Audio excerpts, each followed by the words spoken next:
So we're inside today. Weather outside, I'm not really feeling for it. I think it looks like it's gonna be doing some raining. And also, we're talking about a topic that I really, really prefer not to have to get caught up with the music of outside or whatever it might be that sometimes have to uproot us from our current conversation. We're talking about a tragic situation that just happened.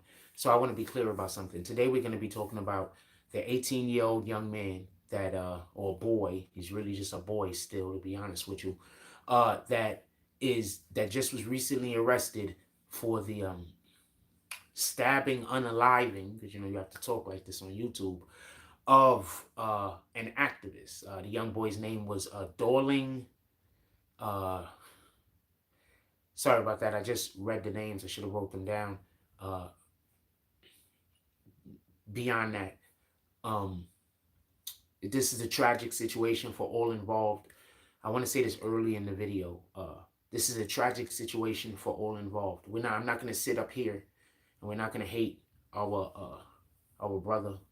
We're not going to hate him, even though he made a incredibly terrible decision with no provocation and was senseless. And I want to talk about that. We're gonna have that discussion. Also, and I'm gonna lead off the show with this and get right through this immediately. Hassan Campbell has decided to respond back to Gilly, the kid, on a situation that had happened. Real quick, for everybody that don't know, unfortunately enough, Gilly, the kid, lost his son this year. This year right here, he lost his son, and it was to street violence. And upon Ryan Carson, thank you, said the man that lost his life was Ryan Carson. Who's the other individual? Put it in the chat, please. Gilly the kid lost his son, Cheese, earlier this year. And so when this happened, Hassan Campbell, the direction that he decided to speak about this tragedy,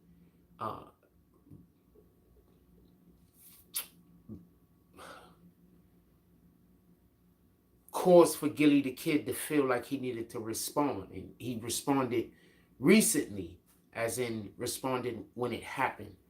I have a lot to say on this, but I just want to say this part right here because I'm not attacking neither one of these men.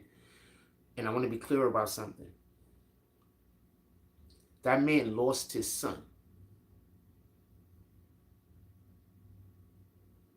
that he was close to.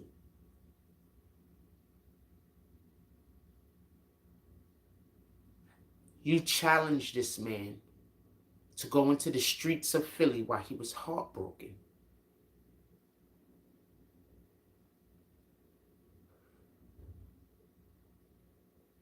And try to fix a thing.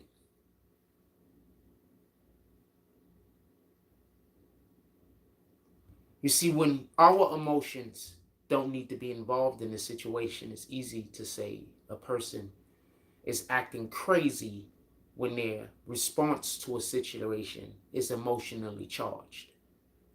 Because we would love to say, if I was in that situation, I would do this and I would do that. But that would be based on the emotions that we currently have, not the emotions that that individual might have.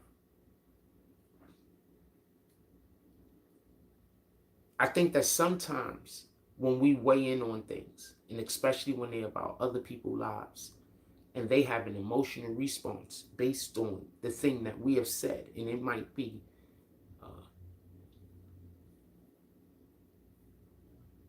strong, very strong. I think that we have to sometimes allow for that person to vent because that's human. Now, later on in the video, if y'all want, we could have this conversation. But we want to talk about the actual topic of the show. That's just what we also going to be talking about today. And as you can tell, I'm not trying to go at our brother Hassan. But you're attacking a man that lost his son because he lost his son. Just something to think about.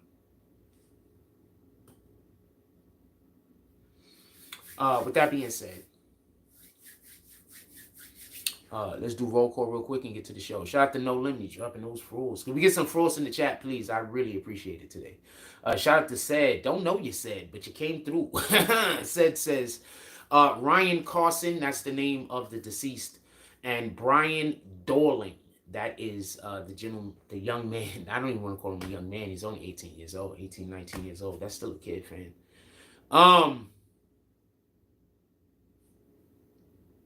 That's still a kid, fam.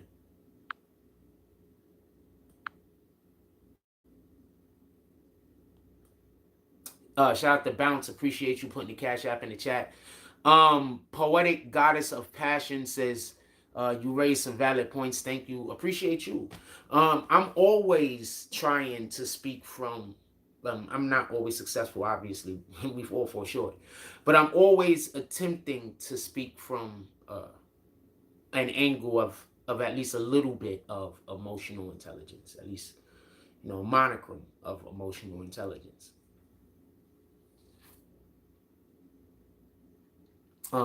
Pretty says, let's say hypothetically he did set. We're not doing that. I'm not talking about that. Do you understand?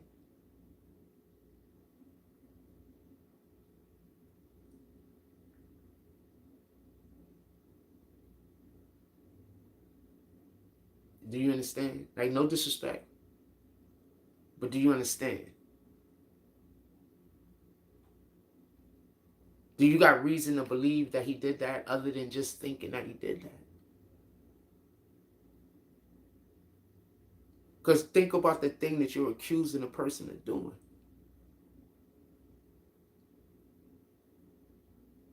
In all fairness, think about what you're accusing a person of doing.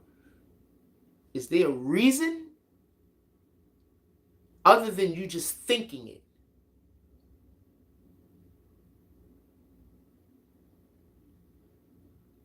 If there is, please inform me. I would like to know. What up, Truly Trivial? How you doing today? This is good morning, all. If there is, I would like to know. But if it's just because you're thinking it, I don't want to have that conversation, because we're talking about an extremely sensitive situation that involves a young man, a father losing his beloved son.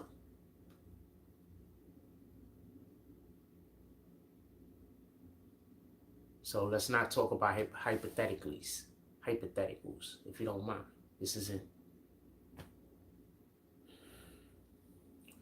Let's get to the actual show. Can we discuss that later? I would love to discuss that later, by the way. I just want to get to the actual show, because sometimes I go off on tangents. But I would love to discuss that with you, just so we can be clear. Thank you very much for showing up today. And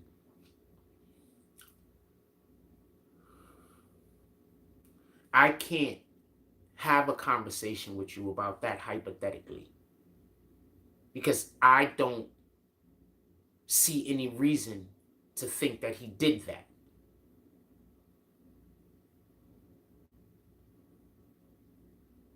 You understand? I'm not saying that that's not a thing that happens. I'm saying, do you have a reason to believe this happening? Anything. With that being said, let's talk about this situation. I'm going to paint this picture for y'all real quick for the people who have not seen it. So Ryan Carson is sitting on a bench, the benches that we often see at the bus stops in New York City. One thing I am going to say that I found peculiar, they were sitting on the bench facing inside, away from the street. I always thought that's kind of like, I don't know. Anyway, so they were sitting on the bench facing inside towards the street. The young man walks past them. The young man gets down the street. They get up. They start to walk. I'm assuming the young man seen them coming past him, the young man being Brian Dorling. I'm guessing that the young man seen him coming past them at that point, coming towards him at that point. He then yells at them something about staring, where he then kicks over some scooters that are there. Shout out to First Class Empire. Kicks over some scooters that is there. After he kicks over the scooters, he then doubles back while the man attempts to stand in front of his old lady, his woman, to protect her. He's trying to speak and trying to de-escalate the situation. Now, before we go any further, I want to just add some context, if you don't mind. The boy, because he's a boy, he's 18 years old. I don't care. He's a boy. The boy had just got into an argument with his girlfriend, apparently. He lives down the block from this situation also. So he lived right there. It was like he stepped out of his house, walked to the corner, and this happened. He lived very close.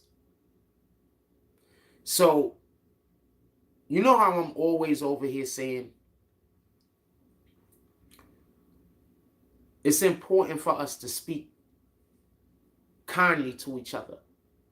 Stay away from people that always have some kind of negative energy. One of the main reasons why I say that isn't just because you'll live a happier life, just so we can be clear. It's also because other people, especially individuals that don't have no purpose in life, they like to project their negativity onto you. That's why when you have successful people that you hang around, they'll project their success onto you. You get it?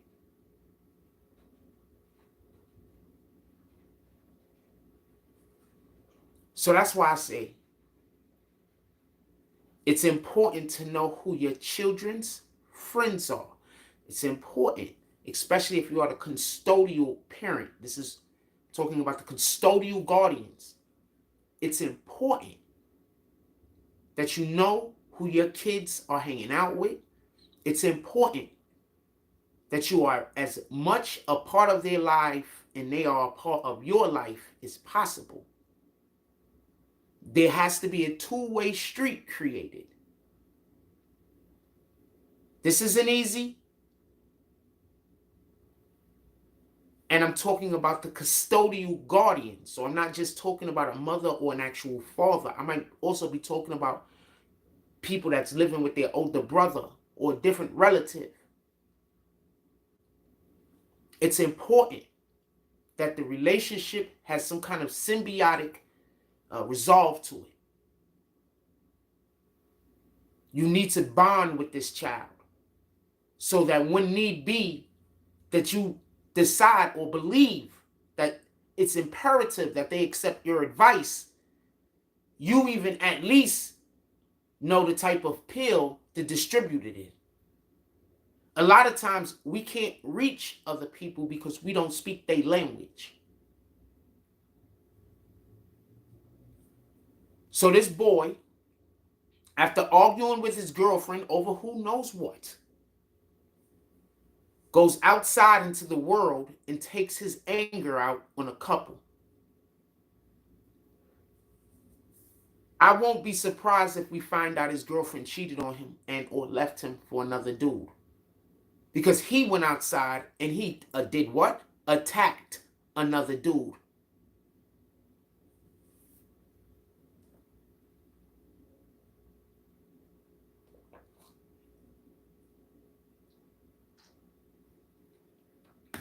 That man died that night because he was out with his girlfriend.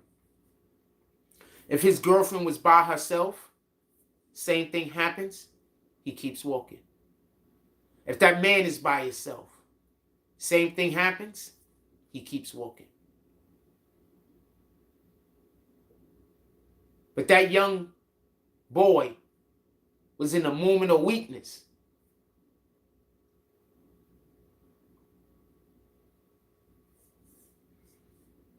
First, my condolences goes out, should have said this earlier, to the family of the deceased, the friends and family, and the friends and family of the perpetrator.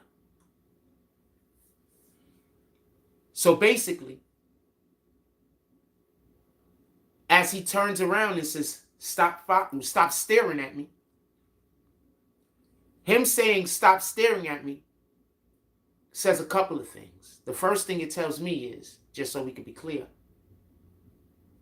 He's in a moment of shame. In that moment, he's feeling shame. That's why he does not want anybody to be looking at him. Pay attention. Could we just stop everything for a moment?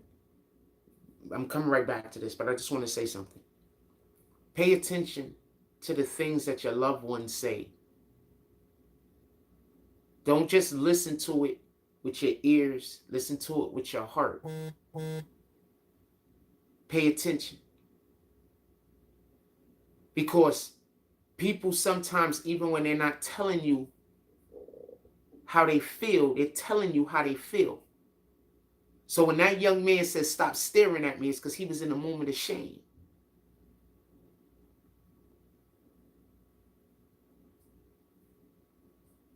I do believe when he got into the argument with his girlfriend, maybe they separated, broke up, there's a good chance.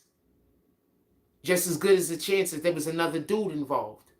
And that's why when he went outside and he saw a couple together, he was angry towards the man. Because at that moment, that man represented the man who took his girl. Now, I don't know none of this because none of this information has been released. I'm just telling you from my perspective of the story in which I've heard and the video on which we saw. Then,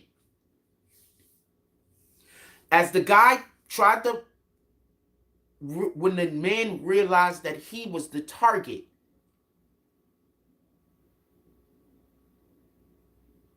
I want to explain something. When the guy turned around and came towards him, he stood in front of his girl to protect her. When he realized he was the target, he turned and ran.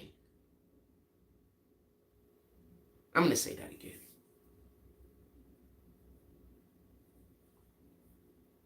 Y'all saw the video, right? Some of y'all probably got two phones. You can look at the video right now as I'm talking. Or you're sitting at home, you're in front of your TV, and you could pop your phone open and look at the video real quick.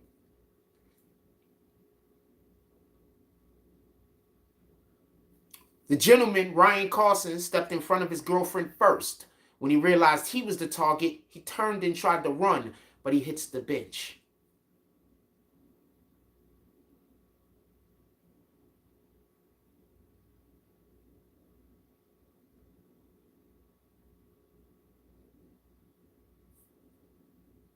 When he tripped over the bench, Brian Dorling, or the man that they're saying is Brian Dorling, stabbed him.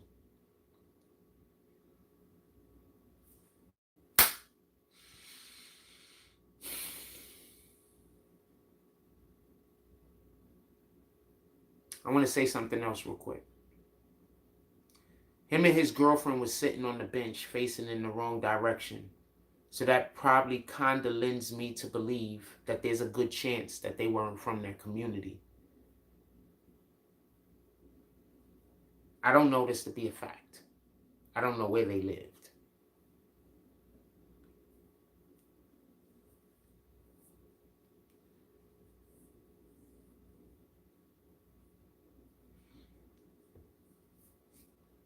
They were literally, probably, a little lost. And I'm only saying that because they're sitting on the fucking bench facing the wrong way. That's the only thing I got from that. So I could be wrong. You ever was somewhere and you stopped just to get your bearings real quick, look at the phone, make sure you looked at your MapQuest. She had on heels. You ever went anywhere with your old lady and y'all walking? Y'all probably taking the train or some shit or cabbing it around or some shit. Y'all looking for a place and she's like, hold on, I need a rest because she been walking in the heels.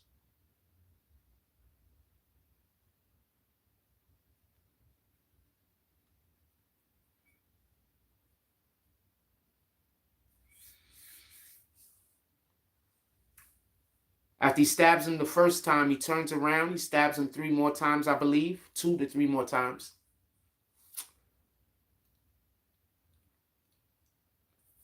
But before he goes to stab him the 2 to 3 more times, in the video, you could see the moment where he realized he fucked up.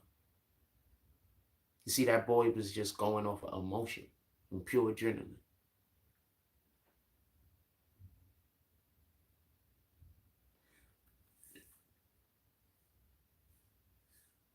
It's really a good thing for our young boys to hang out with older men. I'm going to explain to you why.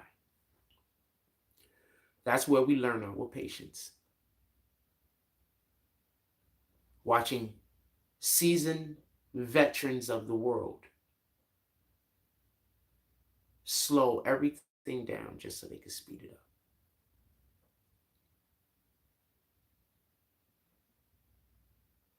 I don't know who lives in that young man's household.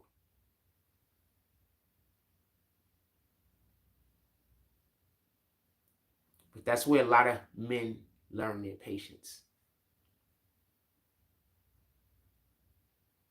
I'm not sure where it happened. It happened in the Bronx? It happened in the Bronx? I didn't even look at the location, but that sounds like some Bronx shit. I thought it happened in Manhattan, Harlem, or some shit. In any regard.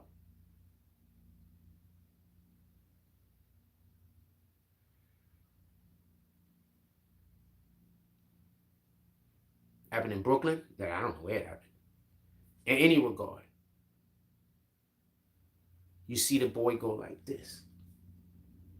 He knew he fucked up. He knew his life was over.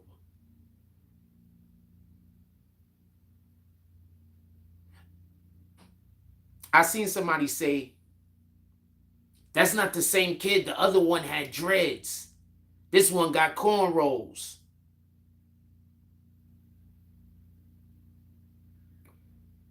The boy went home and had his brother or his mother or his sister braid his hair. He already had braids in his hair. They just cornrowed the braids or the dreads and cornrowed the dreads. That's it. Don't be confused. You know why don't be confused? Because after the boy went down the block, his sister came down the block and said to the lady that she apologized for what happened. Did y'all hear about that part? Brian Dorling's sister allegedly came down the block and apologized to the lady. What up, Rugi? What up, Rob from the Bronx?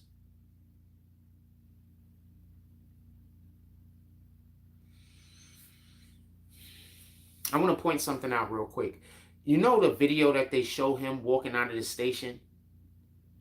He's in the t-shirt and basketball shorts. So they picked him up I think in the middle of the day at his crib or some shit, right? Whenever they pulled up to his crib, he ain't go nowhere. He ain't going to hiding. He killed the dude on that block, and then he lived on that block. I just want to be clear on about this. Anyone could have turned him in. The police already knew where to look. They didn't even need anybody to turn him in. All they had to do was have somebody sit on the block watching the block. He lived on the block that he did the thing. Allegedly. You want to know why I'm saying allegedly? The victim's girlfriend couldn't pick him out of the lineup.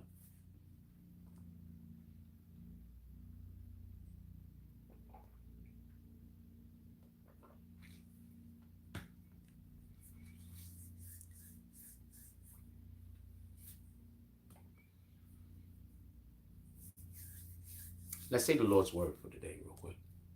And I'm going to say it the way that I say it. I'm going to say it the way that I feel comfortable saying it. If you don't want to be in here to hear it, it's not a problem. Philippians, it is chapter 2, verse 5. But it just makes more sense to me to say. I don't know. It is what it is. I've heard it different ways, I guess. Maybe. I don't know. Anyway, Philippians chapter 2, verse 5. You should think about things in the same way that Christ Jesus thought. Philippians chapter 2, verse 5. You should think about things in the same way that Christ Jesus thought. Ironically enough, remember the dude that keeps trying to come and discuss the Bible with me? Remember he told y'all that Jesus was wrong? What else he said? That Jesus apparently also wasn't a prophet or some shit. What What else he said? That the parts of the Bible that speak about Jesus are not even the parts we're supposed to be caring about. Like, the dude be bananas for him. I don't know what to tell you. Shout out to Latoya Hicks, is green from Cali. Hella sad. Once again, my condolences goes out to the friends and family of the deceased, and also the friends and family of the perpetrator. What we have to understand is, this isn't when things like this happen, no one wins. Our current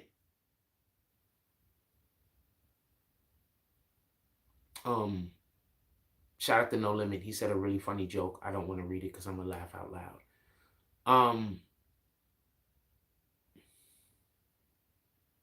And we talking about something really serious, but that joke is really funny. I just want to let you know. I'm trying not to look at the screen.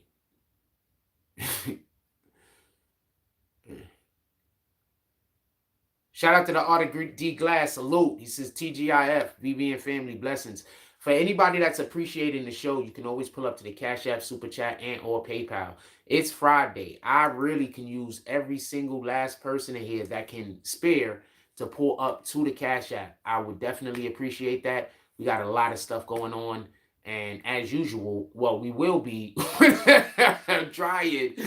But I would definitely appreciate any support that we can get over here. If you cannot support in that manner, I'm still hoping everyone hits the like button. I appreciate you just being here in the chat. Thank you for giving me the view. I am going to switch out only because that's an admin. He takes precedence.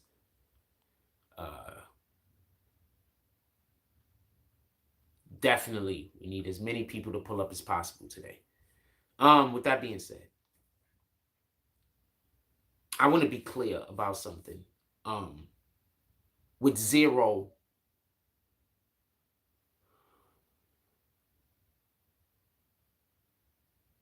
I seen that young man come out of the precinct crying.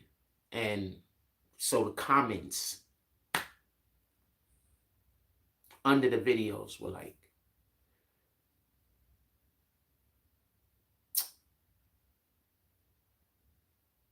mocking him, right?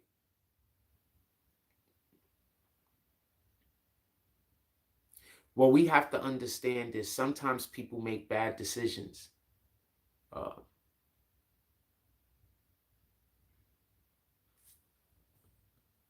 But there's no more means said. Just because I'm asking. Are you saying the people are doing no more drops? Is that what you're saying, said? I'm gonna put it right where it's at. Is that what you're saying?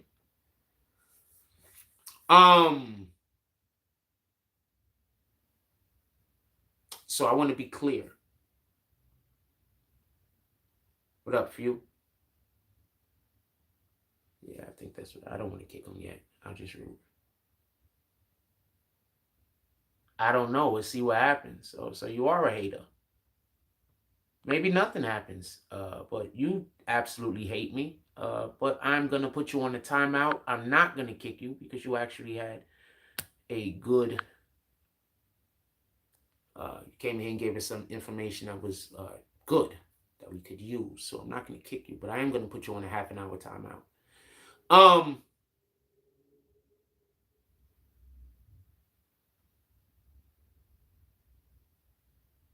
So I saw people mocking the young man that he was crying.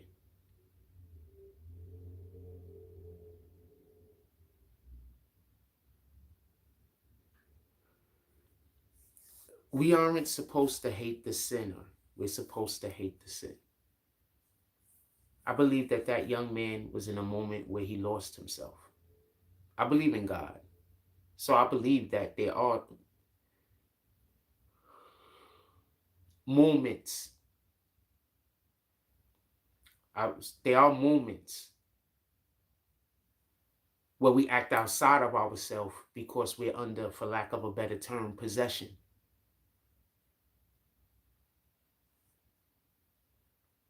So that might not have been that young man that stabbed that guy.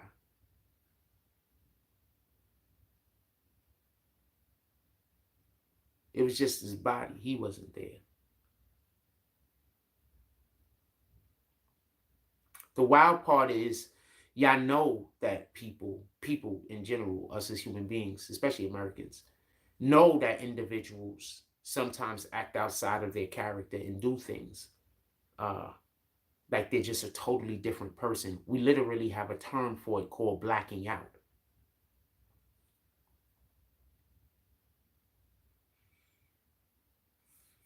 I've been trying to explain to y'all for a couple of years now that we're living in a dangerous time, because these kids nowadays, they aren't going to stop until something bad happens.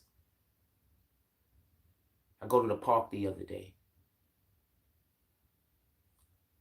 You know, I got to stand in the park where I got these, I don't know what's going on with these kids and their families nowadays. I got to stand in the park where got these kids in the park that just starting shit with me so they could try to get me on camera being angry at them. So this is what I'm dealing with now.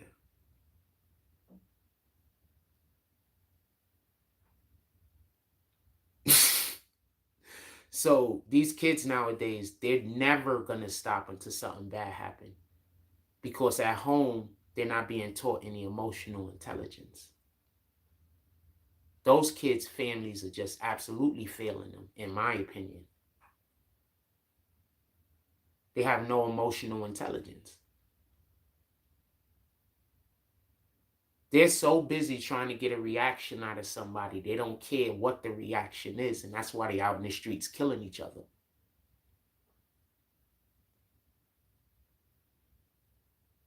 This man went out on a date with his girlfriend, or they was out doing whatever they was doing. It was their business. They could have been going to the corner store for all I care. And because this man had a breakdown in that moment, because he spoke with somebody over the phone or in person, I don't know where he spoke to his girlfriend at, but him and his girlfriend had a conversation which turned him the wrong way. So he immediately went outside and wanted to heat that anger, that venom, that negative energy. His body had to exercise it. His body had to get that negative energy outside of itself. But since he lacked the emotional intelligence to be able to know a productive way to do this, he went outside and stabbed the innocent man.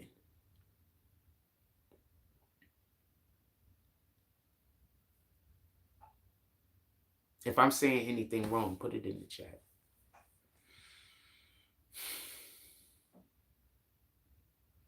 If I'm saying anything wrong, put it in the chat.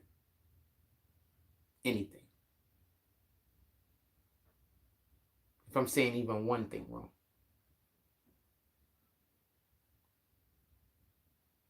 Why is there a lack of emotional intelligence in the world? Because we have so much hate. Period. I'm going to explain something to you about how the body works. So there's this gland that we have, right? And basically, whenever we get upset, this gland secretes a solution that basically causes us to become in a manner confused, and it lowers our IQ. Tetrahemus, something like that. I forgot how that is. 2 words. The first word starts with a T. The second word starts with a Z. I can't remember it off the top of my head.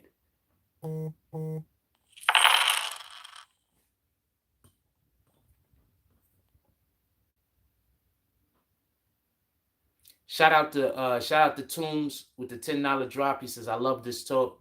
Appreciate you, my brother. This is when this is the type of energy that y'all promoting. This is obviously the type of energy I'm gonna try to give out. I appreciate you.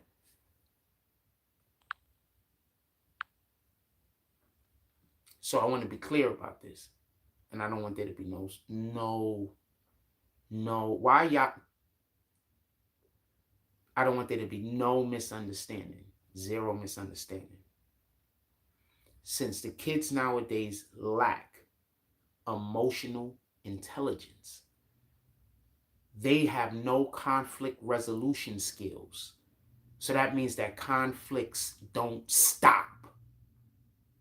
You get it? They only know how to escalate a situation.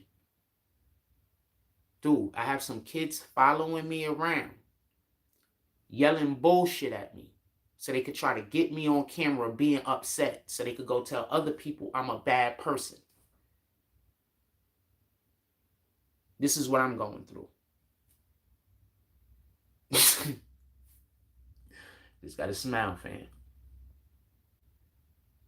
Johnny D says most kids don't stab people, though. You know how many kids we have currently incarcerated in prison? Do you know how many kids that we have incarcerated in prison that have killed other kids, attacked other kids, stabbed other kids, shot other kids? You sure you want to stand on that statement? Or I know you're just trying to just say the opposite of whatever you hear me saying, but you sure you want to stand on that statement?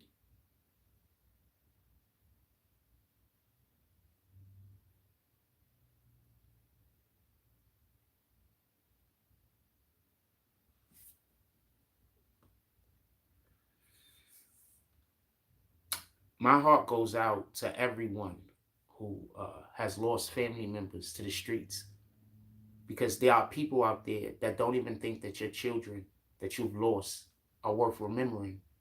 Because look at this guy. Just think about this one quick. Most kids don't stab people, though. Does it matter? If one kid is stabbing one other kid, does it matter? Because I'm not talking about kids stabbing people right now. I'm talking about how kids treat each other. How kids treat other people. Now, can you say that most kids aren't just terrible bedside manner? Can you say that most kids don't exhibit narcissistic tendencies that usually cause for them to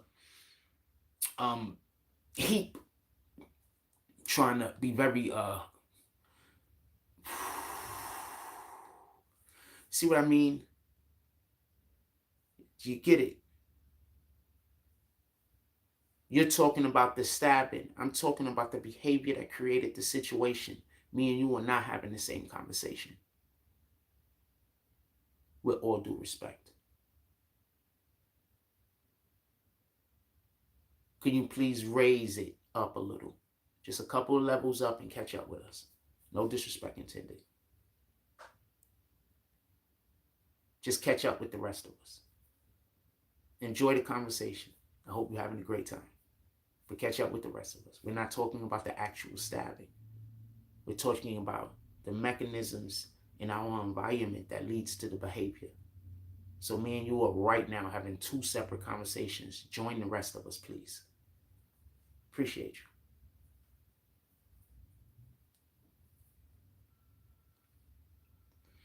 Latoya Hicks says, sadly, a lot of children are raising themselves in these streets.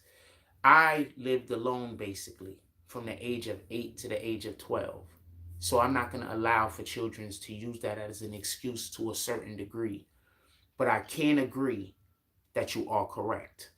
But I don't think that that's always a good excuse. But you are correct.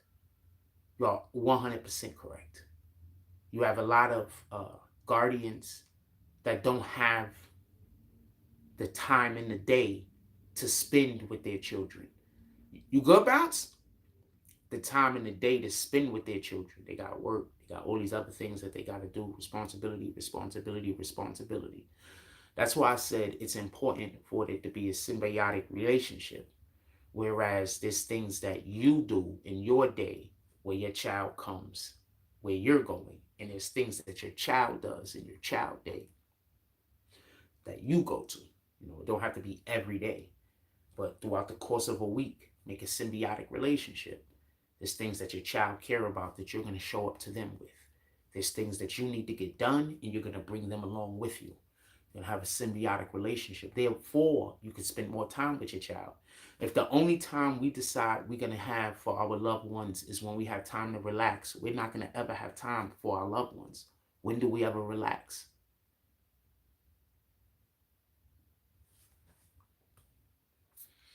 Toombs says, stab, shoot, what's the difference? You're definitely not hearing the message.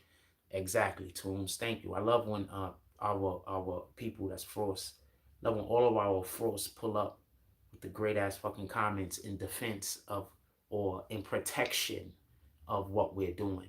So thank you for the protection, my brother. I appreciate it. But yeah. Don't worry. In a minute, somebody gonna come in here and argue semantics. Latoya Hicks says parents are in the clubs. This is true also. Parents are in the clubs trying to be young when they need to be parents.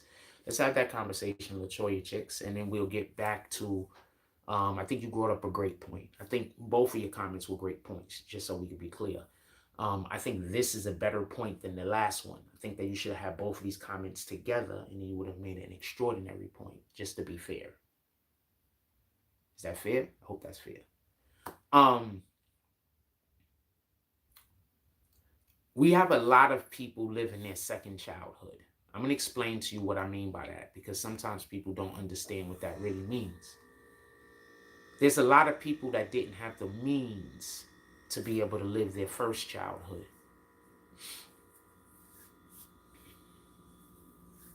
There's a lot of people that when they were younger, they didn't have the finances, they didn't have the money, they didn't have the support system, whatever they might have needed. So they were unhappy with their childhood. And now as adults, instead of them just going on and living as an adult, they want to go have these moments that they wish they would have had when they were children. I'm going to say something about this. If you want to remove yourself from having to deal with individuals like that, try harder to stay away from narcissists, because those are narcissistic tendencies, right? Bear with me, right? So it's part of our problem or issue that we have a lot of people trying to live that YOLO life. You only live once. We don't only live once, man. We live every day. We only die once. Also, just so we can be clear, every day that we wake up isn't another day that we have to live. Every day that we wake up is one day closer to our last day of life. So we should be trying to do as much good as possible. There's times we're going to be trying to do good and we're going to miss the mark. But God knows what's in our heart. So all we have to do is listen, keep an ear out, and He's going to try to redirect us in the right direction. That's all we got to do.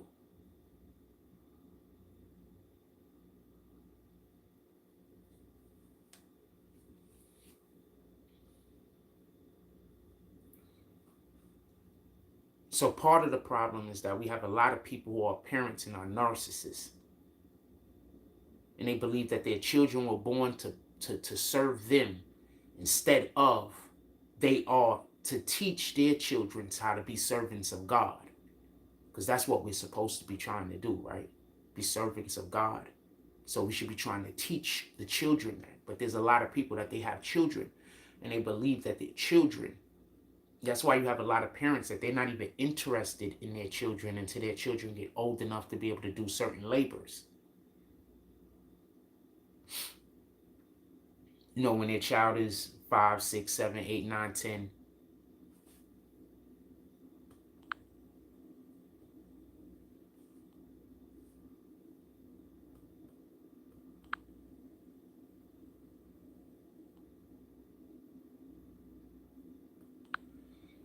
That's why you have children that's 5, 6, 7, 8, 9, 10. They won't, those children can't do anything. There's no interest to them. But then once their children get older and their children could go and do this by themselves and go on this adventure, and now all of a sudden they're interested in their children, but they've never created a foundation to lay that relationship on top of. That foundation that you create with your child is created through those formidable years, those early years. That's when that foundation is created. That's when that trust is created. That's when that faith is created. That's when you create that thing with your child that makes your child know that you have their back through thick and thin. That's when that is created. But you have a lot of parents, in my opinion, that because they feel like they weren't able to do these things when they were children, and now they're old enough, now they want to be able to live their life. What could be more satisfying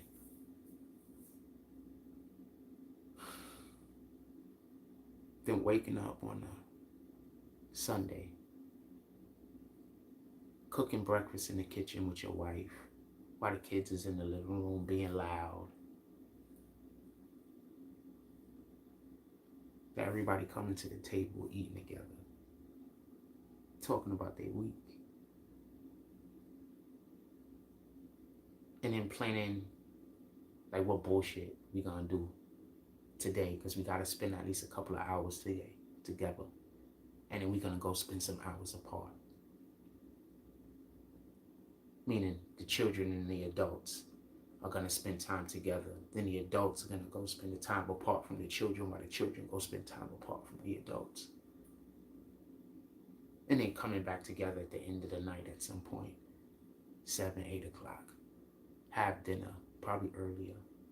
But, 7, 8 o'clock is where we're gonna sit in front of the TV, have some movies or some shit. Like, what could be a more satisfying day than that? So it's about perspective. It's what you missed when you were a child. When I was a child, those are the things that I missed.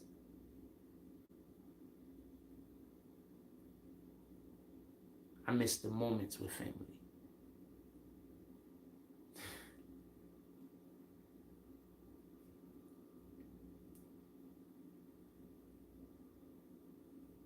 So literally me living my second childhood will be me just being a part of a family. So all that being said, more time needs to be spent giving guidance, and less time needs to be spent just being silly with one another and joking around. We don't have many parents no more. We don't have many parents as far as mother, father, son, and daughter. We have a lot of friends.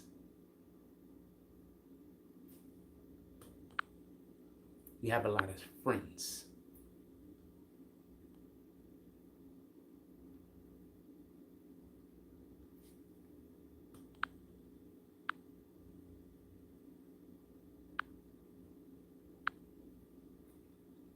That's it.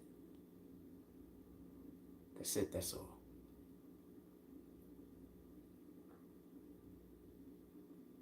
Just have a lot of friends. Y'all supposed to be their parent. Y'all want to hang out with them because y'all want to live y'all second childhood because y'all wasn't popular when you was a kid. You can always see the niggas that was never popular when they was a kid. I'm a dude, so I can't tell which chicks weren't. But I could look at a nigga and I could tell if he was popular or not.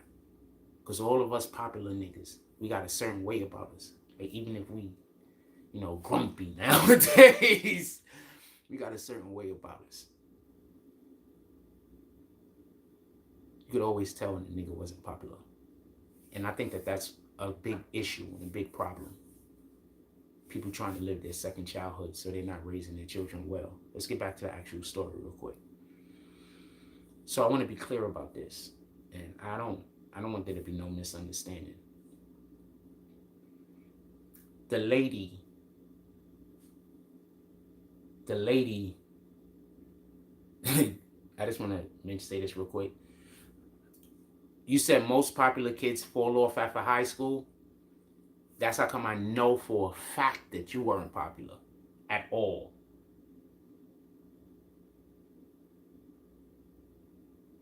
Most popular kids don't fall off. Them kids y'all thought was popular, they fall off. Can we just stop for a second? I want to address this. The kids that was in school trying to get the viral moments that everybody knew who they were because they was always in some shit, you think that those kids were popular. Those kids were not popular. They do generally fall off. You are correct. Because you can't go outside of that little landscape of your school and then try to create viral moments and think it's going to work out for you. So you are correct. Me, myself, I was pretty popular in school. I didn't know it at the time, just so we could be clear. But I think I've only ever been turned down at one job interview, one, ever in the history of my life. And at every job that I ever worked at, I've been so popular, I can literally they change rules to fit me. I'm not even capping. Almost every single job I've ever worked at, they changed rules to fit the way that I work. This is not cap. I'll give you an example.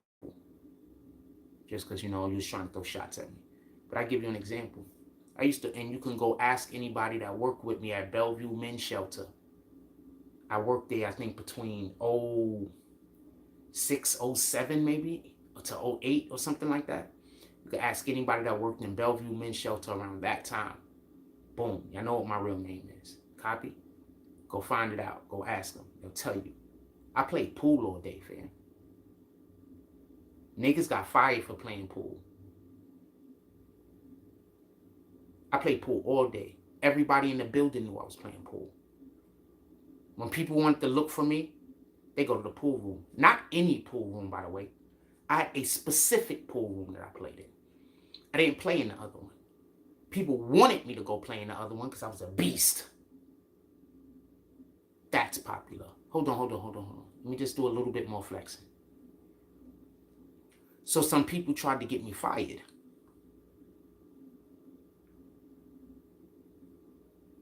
They tried to say that I threw a punch at one of the people that lived in the shelter.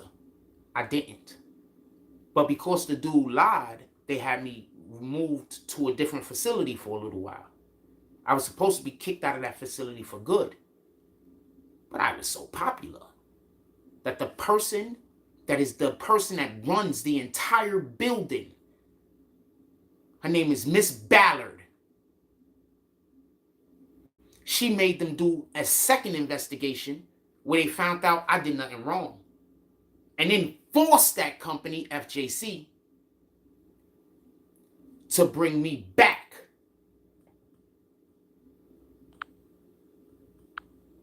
To the building. It gave me my job back. And then, hold on, that's not the end. I just want to flex right now. I kicked that dude. But I just want to flex for a second. Could we flex for one moment? And I'm telling you names and places. You can check. And then, after I was brought back to the building, some of the people who was in on trying to get me fired, they still worked there. 2 of them were supervisors. They brought me back on a shift that wasn't my immediate shift because they didn't have no space left.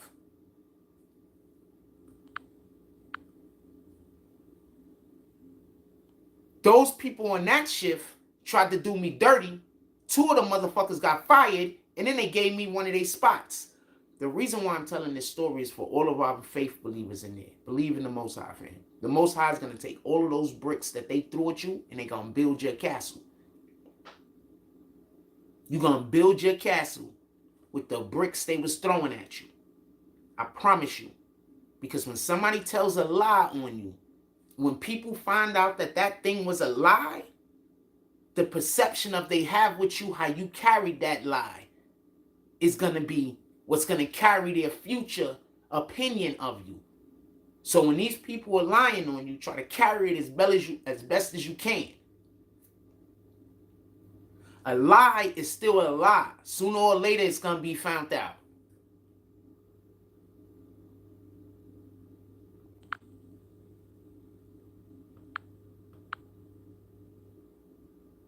Right. I don't like you.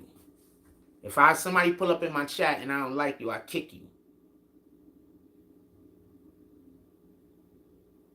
That's it. That's it. That's all. Somebody pull up in my chat and I don't like you, I kick you. God says that we shouldn't even talk to fools. Go Google it. It's in the Bible. So I'm not wrong for kicking fools that come into my chat. Eric Schaefer says they caught that killer in New York. They caught the young man who they are saying, his name is Brian Dawlings. They're saying,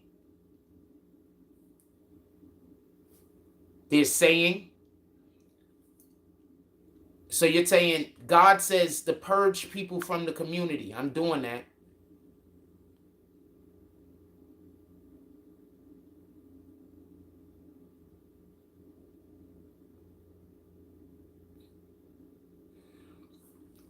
Hold on. Truly, hold on. Could we just address this real quick? I just want to address this real quick. So Miss Ballot wanted me back.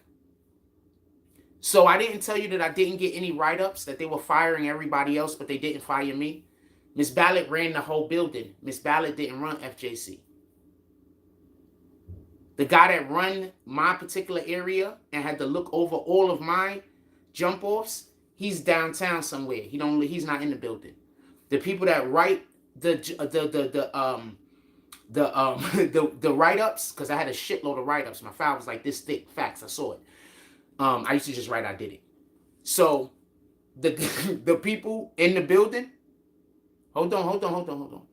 The people in the building, just so we could be clear, the people in the building, they fucked with me. How do you think they found out I didn't do the thing they accused me of? You had people that lived in the building, the people that lived there that came forward and said that that was a lie. You had my co-workers, the people that worked beside me, that came forward and said it was a lie. How do you think I got back to the building? You thought I just came back to the building because one person wanted me back to the building? I said that one person made them do a second investigation. That's the part you just left out. That there was an actual investigation done by a third party. That's the part you just left out. So no, you're just a douchebag, fam. But it's okay. We love you. We do just want you to start trying to use that energy in a positive way. The way you're using it right now is in a negative way.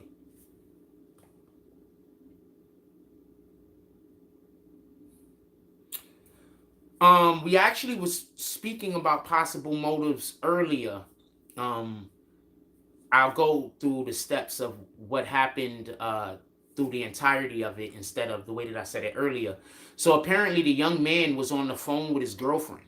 While he was on the phone with his girlfriend, I guess there was an argument or something. And from there, he was either on phone or he was having a conversation with her or he was talking to her. I don't want to say whether he was on phone or they was face to face. I'm assuming he was on the phone. He then leaves out of his home. He lived like on that block or the very next block. He then leaves out of his home and walks down the street. As he's walking down the street, he walks past the couple. When he walks past the couple doing whatever the couple is doing, they coupling. The couple gets up, the couple starts to walk down the block past where he walks. He says, "Why are you staring at me?" Obviously, he was trying to create a situation.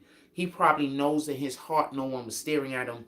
But one of the things that we do when we're in a moment where we feel embarrassed or where we feel shame is that we assume everybody is looking at us. So we feel embarrassment or we feel shame. We assume that everybody is also knows our shame or knows our embarrassment. So we think everybody is looking at us. So that's why I specifically think that there's a good chance that his girlfriend in that argument said something, that the girlfriend in that argument said something along the line of she didn't want to be with him no more, or along the line of she was seeing another guy, something that was upsetting to him and made him specifically go after the man. Why do I think he went after the man? Just so we could be clear, he chased him, but before all of that happened, when he turned around to argue, the man thought that he could have talked the situation down. What you have to understand is when you're dealing with these irrational people, when you're dealing with people that, and this is another reason why we have this problem in our community, you have a lot of people that they don't see nothing but the negative. Stop being around these people that always think that they have to test something. You understand? The worst friend to have is the friend that's trying to figure out how your shit is not going to work. That's the worst person to do anything with. Once I see you as a person like that, I don't care what I think about you. I don't really want to do nothing with you. Some things we cannot do without fucking disassociating from the possibility of it not working. Sometimes we have to disassociate from the possibility that this won't work. Because if we associate with the possibility that this won't work, we won't be able to make it work. Give me 1 minute.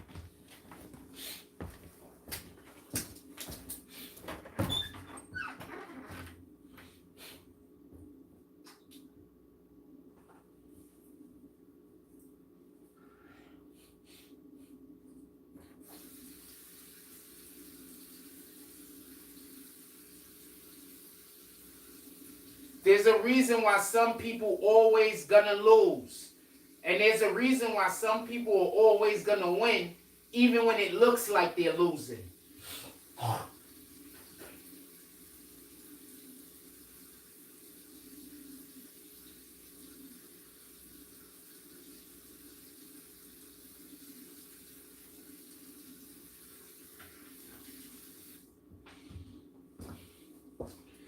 I told niggas the easiest way that they could become successful in this game, and then they went and did the complete opposite. And told people I said that was the blueprint. No, nigga, I didn't say that. Give me 1 minute, I'm thirsty. I'm gonna say that again. I gave people the complete blueprint. I said, look, I'm gonna make it. All you gotta do is make positive videos speaking about me and my content. Because I'm gonna make it. If you do that, we're both gonna grow, and you're gonna be able to get a bag directly off of my content. You're not even gonna need to create any content of your own. You're gonna be able to directly make money off of my content. I'm gonna be making all the content for you. I'll even make a little bit of extra stuff that's specifically for y'all guys whenever you need it. You know what these niggas did after I told them that? They immediately started making content talking shit about me. So what you have to understand is, these dudes, they don't really want, that's like the mind of these kids. Like, they don't want to win. You understand what I'm saying? They don't even care enough about themselves to want to win. You understand what I'm saying? They don't even care enough about themselves to want to win. You get it?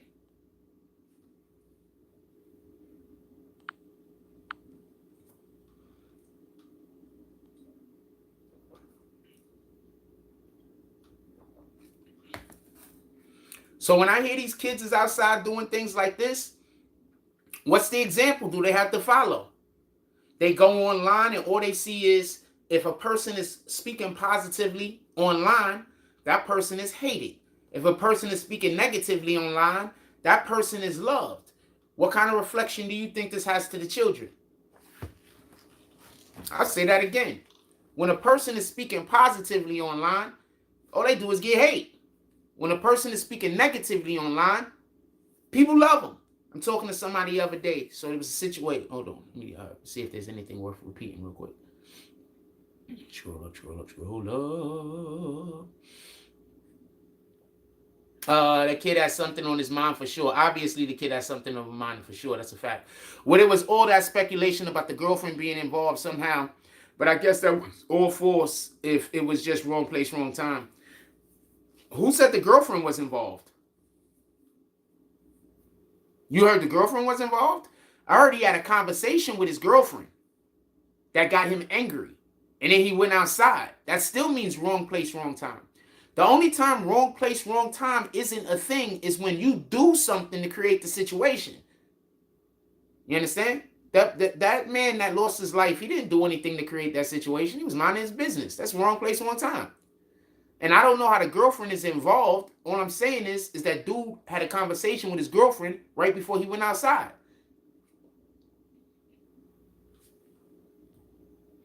No limit. We all have crossed paths with a person like that before. That's a fact. Some of us been a person like that before. No limit says, and not knowing your surroundings, that's always terrible. I would never even started to walk that close to bro. What you have to understand is that dude, like I said, I think they had other things on their mind. They might have been lost as far as we know, or they might have been trying to make a thing. Like, we don't know. They didn't even look like they was dressed. Like, they looked like they was dressed to be at a place. So there's a good chance that he might not even have been using. That guy was far enough down the street. It's not like he was up on him. That guy was far enough down the street that there's no reason in the world for him to turn around and be like, what you staring at? Remember when I was walking down the block and there was some kid across the street and I said, oh man, look at the weird ass kids. And then he immediately started filming me and yelling at me and running across the street at me trying to create a situation. That's the same exact energy that kid with that knife had. Same exact energy. That's why I try to stay away from them kids. As soon as them kids exhibit shit like that, I leave it to their parents. I want to stay away from them. I don't want to be friends. Just so we can be clear. Because your parent has work that they need to do that can't nobody do except for the parent. No Limit says you could tell dude was bothered. He over here just kicking over scooters like, dude, I think his girlfriend cheated on him. That was just got cheated on energy. That's just my opinion. I could be wrong though. Truly Trivia said they made you a white shirt for telling on FJC staff. I didn't tell on anybody. Who said I told on anything? What are you talking about? I didn't tell on anybody. What the fuck did I tell on?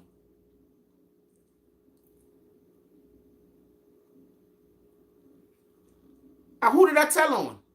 What was there? No, fuck who did I tell on? What was there to tell on? I don't even know what there was to tell on. I play pool. I'm at work for about 9 hours because you got to be there an hour before the shift starts. I play pool for about 5 hours of the day. What the fuck do I know that somebody else is doing? What the fuck do I know? I play pool all day, fam. All day. They call my name if they need me. You get it? I don't even take lunch some days. What do I, what is, how can I know anything to tell? I play pool all day. What is there for, I don't, the fuck, man? They just lie. I don't know no other way to put it. What is there for me to, I play pool all day, fam. In clear view of everybody. I get busted at least twice a day. The only days I don't get busted is the days that they don't come up and do their rounds. That's the only days I don't get busted. I get busted every day. Let me get back to content. I'm sorry about that. The way the victim's girlfriend reacted while he was being attacked was a little odd. I've seen people in shock before. I don't think that was odd. I've seen people in shock before. You ever seen somebody get stabbed and then realize they were stabbed? You ever seen somebody get shot and then realize they were shot? Like, oh shit. Like, I've seen people in shock before that. She looked like she was in shock. But that's just me talking. Maybe she wasn't. What the hell do I know?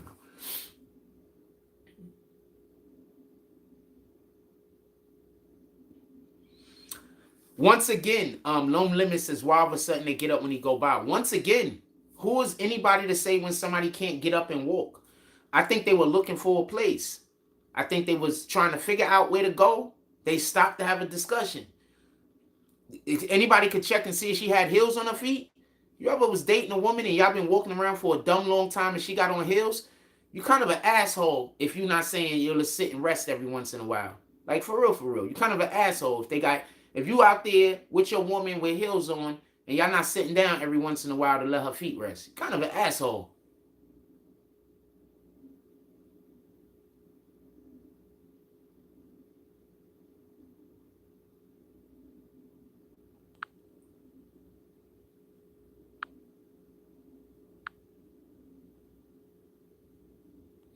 No Limit. I kicked that guy because you put word in and you made a good point. So I kicked him. You are not an admin, but you've been here for a long time. So I take the things that you say, I pay attention to it. No, I know you're not blaming anyone. That was a good point. If it wasn't, I wouldn't have repeated. No, once again, they just got up and walked. It's just that there happened to only be one person on the street. If that street was packed, nobody wouldn't have thought about them getting up and walking at the same time that they got up and walked with him being in the same spot that he was on the street. The only difference is, and the only reason in which why there's a thing, the only difference is, and the only reason in which why there's a thing is because there was no one else on the street.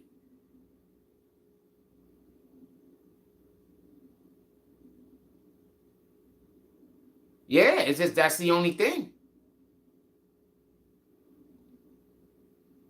There's just no one else on the street.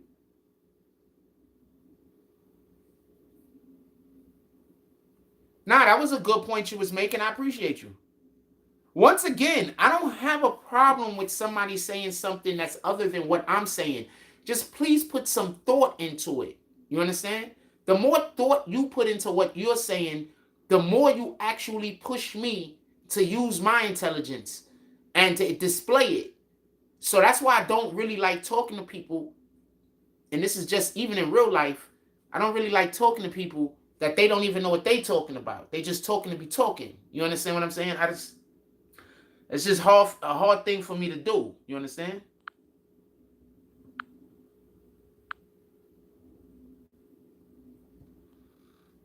Shout out to the kid is back. It says Bushwick in the building. Salute, salute. Yeah, that's just a hard thing for me to deal with. You understand what I'm saying? Just to be honest with you, I don't really want to. I want to talk to people who are smart. I don't want to talk to people who is just trying to create an argument just for the sake of creating an argument, because then we just wasting time.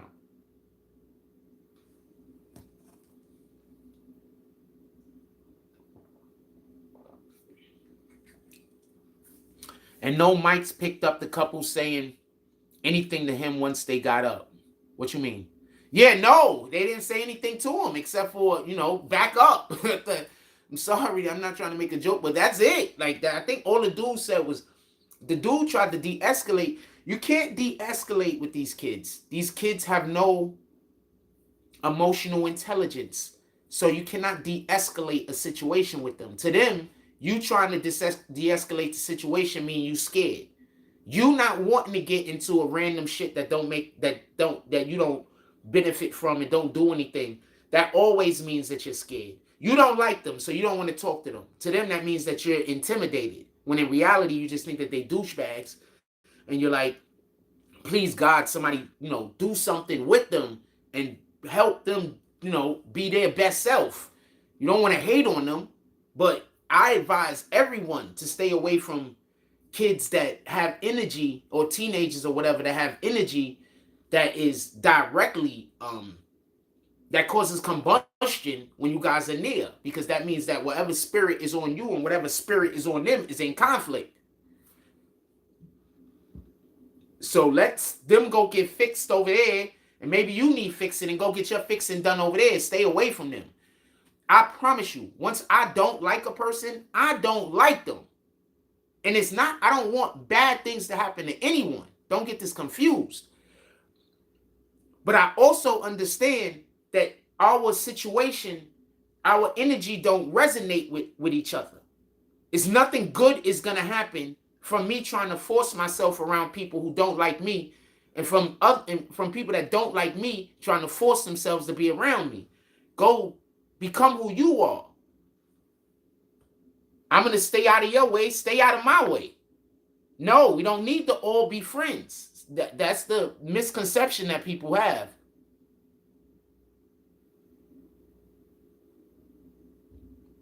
We don't all need to be friends. Can you stop using the F word? Please stop using the F word. I want some of your comments to go through, but you're just using the F word like crazy. What up, WPI Media, WIP Media? We don't all need to be friends. Maybe we will be friends in the distant future, but we don't all need to be friends. I don't like that people try to pretend like everybody is supposed to be friends with everybody else. We are not all supposed to be friends, fam. We're just supposed to be respectful of one another. That's it. Because by being respectful to one another, we show our love to God. We show how much we love and have faith in God when we are respectful. If you can't be loving, be respectful.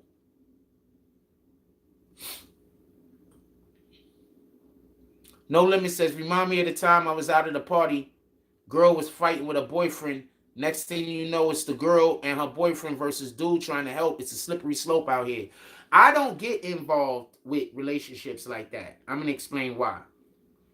I learned this very young age, probably about, 15, 16. So I had a girlfriend at the time. I hope she's doing well. Her name was Tamika. I hope she's doing well. And she scooped me, as usual, because that's just usually the way that it happens, apparently. So she had her own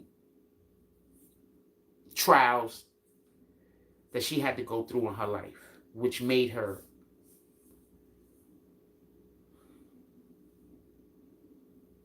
She had her own pain that she was dealing with. Like, I'm not going to go into that. So that didn't allow for her, or that it made her look at relationships a certain way. So when she would often try to get into random arguments with me in public.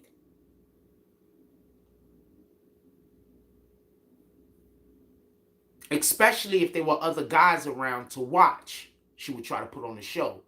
So much to the point where she is the beginning of me feeling ashamed of being in public with the girl that I'm dating. She was extremely cute, by the way. She was a cutie. Like, you know what I'm saying? Like, she was cute. Like, she was cute.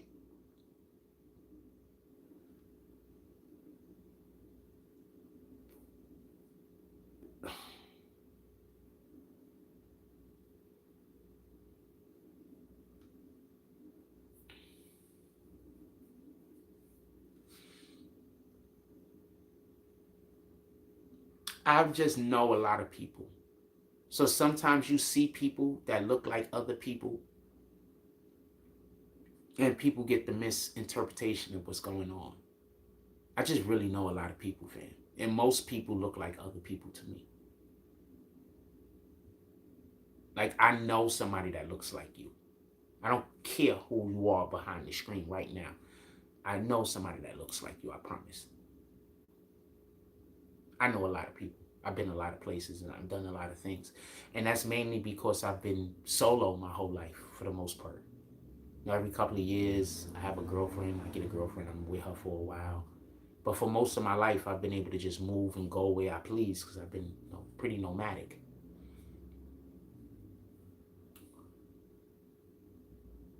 So I know a lot of people.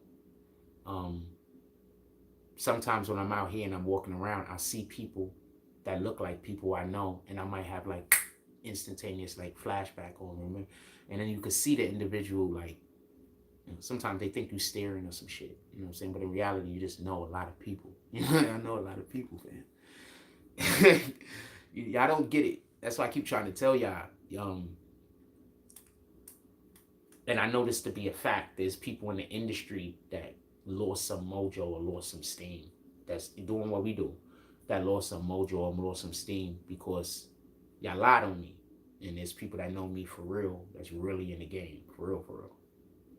They're like, nah, that nigga lying. Can't trust him. That's really a good dude. I'm telling you. They're gonna be like, yeah, that's really a good dude.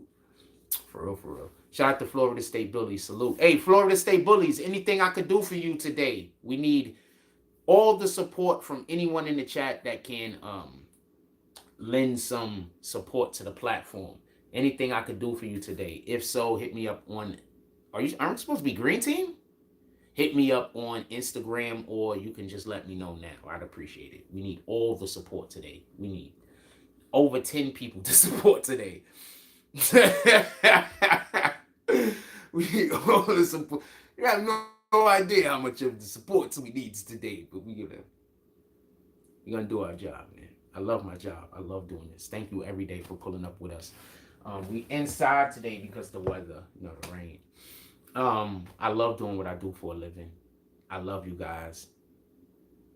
Thank you for being a part of this journey, the bullshit and the good parts. I'm speaking to, I need to take a break to talk about a thing. So I was speaking to my homie yesterday. The nigga said, yo, Frost. He's like, yo, there's a lot of good men out here. We know who you are, fam. We need you to put your crown back on. He said there was a lot of people that when you was up, you was helping them off the rip. They didn't even have to pay you nothing a lot of times. Other times you was just real quick to give support, give help, because you was up. You was on everybody's platform. Everybody was talking about you. You was in the newspapers. You was doing this, that. And you was just showing up for all the people, all of your people, even people that wasn't doing nothing for you. Nigga say, you gotta put your crown back on. Because there's a lot of us out here, we want to support you, but we can't support a sinking ship. That shit hit me, big fam. Give me a second.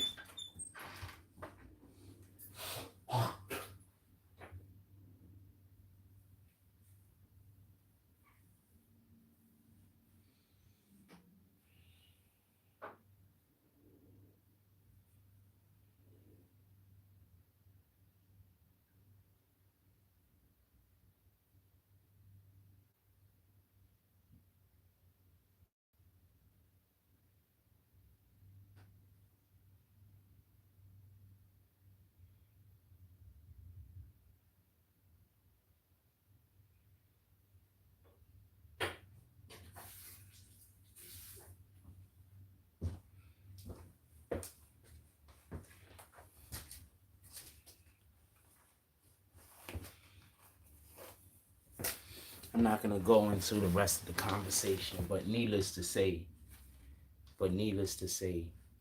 I love what I do. I haven't even been able to show y'all my imagination in years, but I love what I do. And when I'm able to show y'all my imagination again, y'all gonna love it. And it's coming. It is what it is. If it's not now, it's soon. um,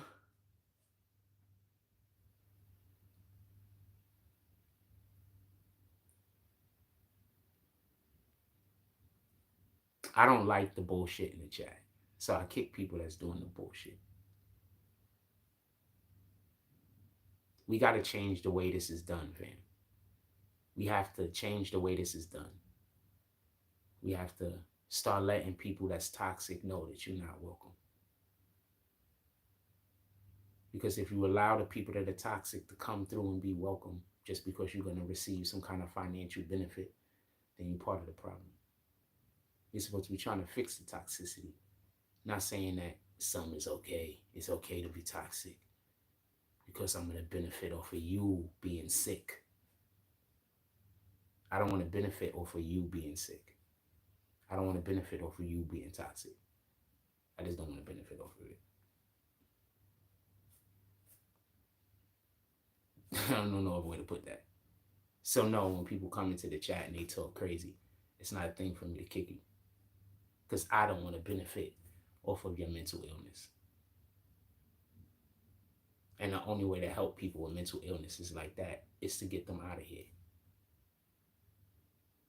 So, yeah, I'm kicking.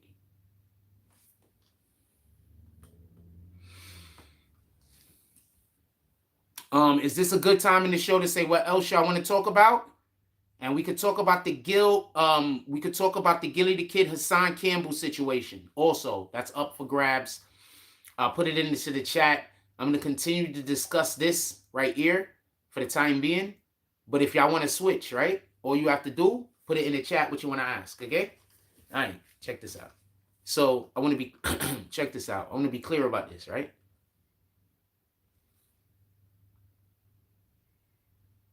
We have to watch the way that we treat each other. Because if that boy really went outside, right? If that boy really went outside and all of this happened because he just got into an argument with his girlfriend, right? Because he just got into an argument with his girlfriend, right? Switch? We switching? All right, copy. Let me just finish out right here. And let me just finish out right here. Then we're going to switch. So if that boy really went outside and got into an argument and it ended up stabbing somebody over nothing because of pardon me. If that boy really went outside and ended up stabbing somebody over an argument that he got in with his girlfriend, for whatever the argument might have been, what we have to understand is that our youth is just too mentally fragile. And what I mean by that is, I'm not talking about them getting insulted and trying to back up and not have nothing involved in it. You know how strong you have to be to walk away from an encounter of being insulted? That's the part nobody ever talk about. How much strength it takes to walk away from a situation while you're being insulted. People want to call you a coward and say that you're scared, but do they really understand what might happen if the situation escalate? Because a lot of times people just assume that they're going to win.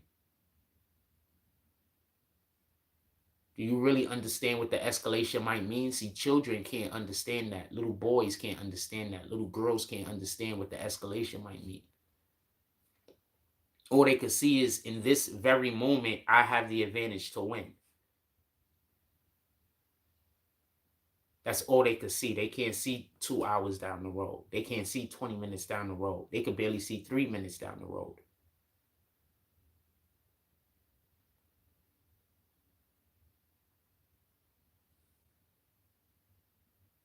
Tell me where the lie's at. So that boy got upset, got angry, walked outside, had zero emotional intelligence, and it ended up attacking another man. And I won't be surprised to find out that there's no man in that household. I won't be surprised to find out that he's the only male that lives in that household.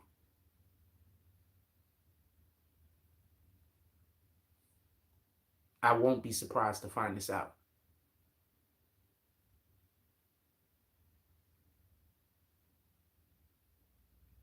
What up, Dale Inspiron? Weren't you here a dumb long time ago? Why does that name look familiar? Also, that's a computer, by the way, an actual computer.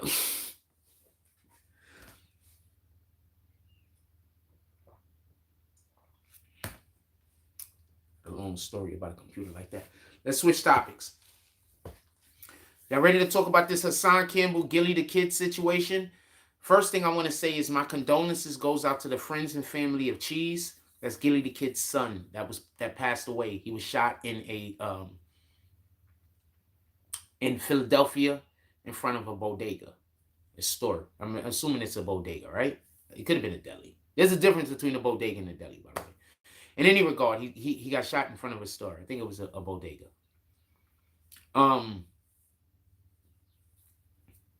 So our condolences goes out still.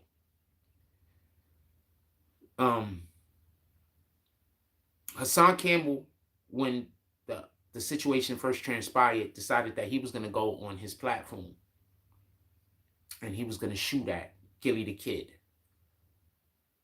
I know he made it sound like he wasn't shooting at Gilly the Kid. He was giving him advice. But I want to be clear about something. That man's son was just taken away from him. To say that now he has to go out in the street and try to bring the street together.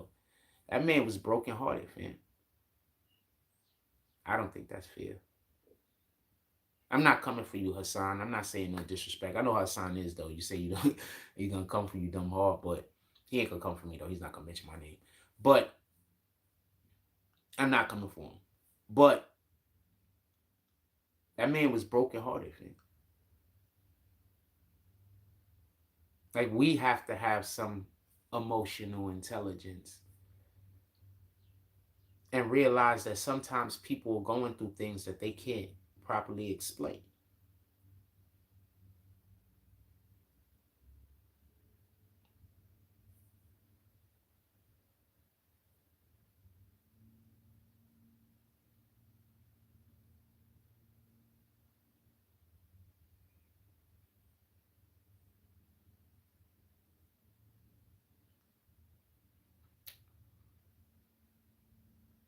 So Hassan Campbell said that Gilly the Kid should have went out into the streets and got the killers to do this and got the killers to do that and all types of whatever the hell Hassan Campbell was talking about. And I'm not here to speak negatively about Hassan. I don't agree with what he did. I'm not here to speak negative. I do not agree with anything that he did in regards to this particular situation. But recently,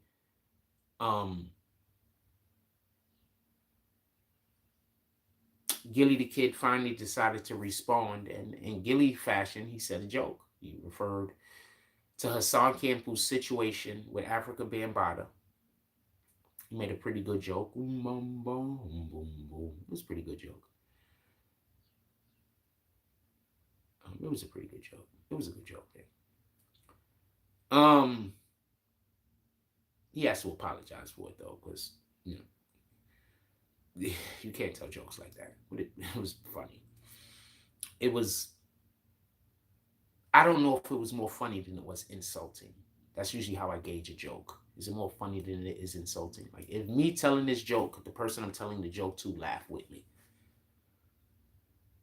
Because if the person I'm telling the joke to can't laugh with me, but they get insulted, then that joke ain't worth saying. Could they laugh with me? And it don't got nothing to do with what my humor is. I'm talking about it's the way that they accept the words in which I'm saying. Because you laugh with me. If you can laugh with me, it's a good joke. If you can't laugh with me, that joke is not a good joke. In any regard, Hassan Campbell got upset and angry that he responded back to him and brought up the Africa Bambaataa situation and basically tried to say that he's making fun of everyone who has been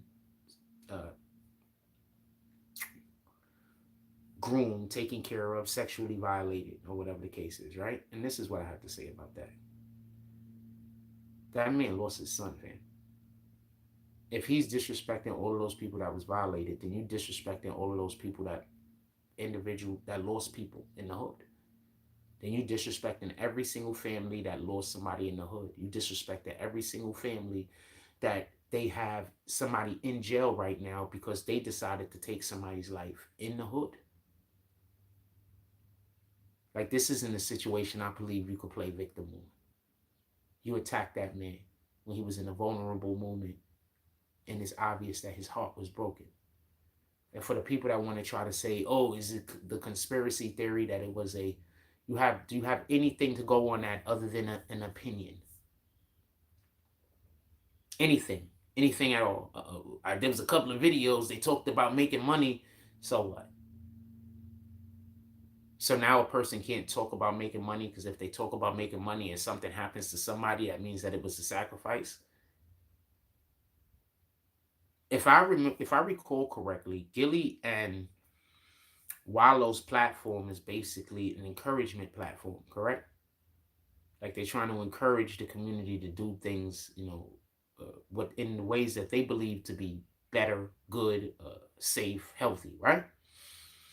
So in this encouragement platforms, one of the things that you have to also do is show the improvement that you are receiving personally, so people could see and use you as an example.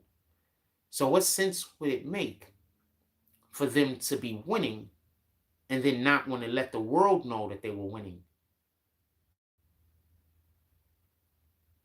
Because they're an encouragement platform. They're a platform that's used to boost the self-esteem of the people who follow said platform.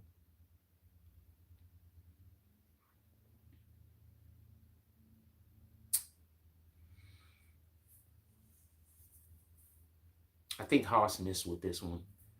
I think he should leave it alone. Don't go back and forth with Gilly, fam. Unless this is like what the plan is, don't do it. Hassan Campbell, you can have signed a contract, not a slave contract, neither, just so we can be clear. But you could have signed a contract and you could do business with people. Your platform is definitely huge enough.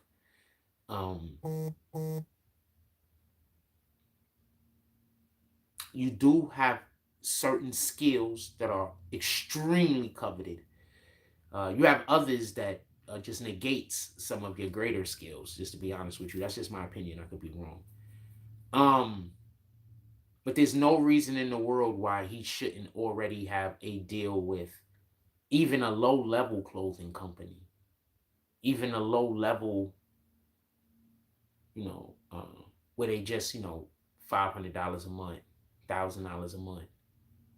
That's like entry-level shit. There's no reason in the world why he shouldn't have 5 or 6 or 7 of those already.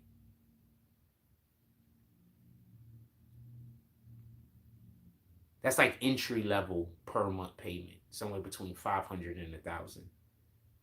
When you're doing like real business with some people and you're really only posting them like once or twice a month. Like, you're not. I think the problem that people get when they don't understand how the promotion thing works. So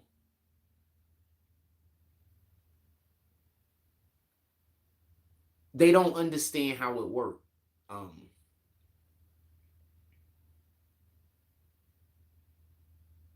So they, in any regard, there's no reason why he shouldn't be able to get. You see all of those coats and stuff that he always got on. There's no reason in the world why he can't have already got in some kind of deal with some kind of clothing store. Like, there's no reason in the world other than he makes himself unacceptable in the commercial field. You understand? He makes himself commercially unviable. Unviable? Inviable? Not viable. He's not viable in the commercial space. You understand? In the commercial space, he's not viable. Because he refuses, because becoming commercially viable to him, I think he thinks that's like selling out. I don't agree with him, but I'm fine with him believing. I'm fine with that being what he thinks. No, it's his thoughts. I'm not trying to control him. But I believe that he thinks being commercially viable, being somewhere where you have commercial content or content that could be used in a commercial fashion, I believe that he thinks that's selling out. And there's the majority of his fan base or the majority of his community might also think that. And that's fine. I'm fine with that. I just don't subscribe to that. I think uh,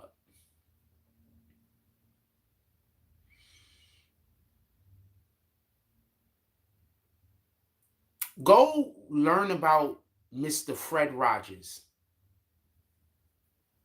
Go learn about him. Go find out exactly who Mr. Fred Rogers was. Then when you see him on his show, Mr. Rogers' Neighborhood, you'll understand just how powerful that man actually was.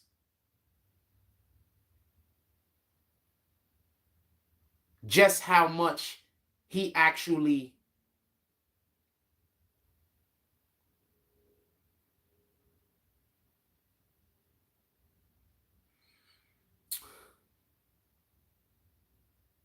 was not a conformist.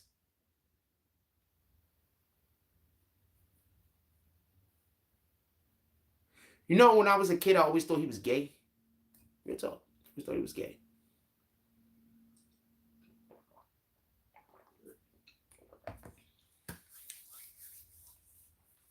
Go figure.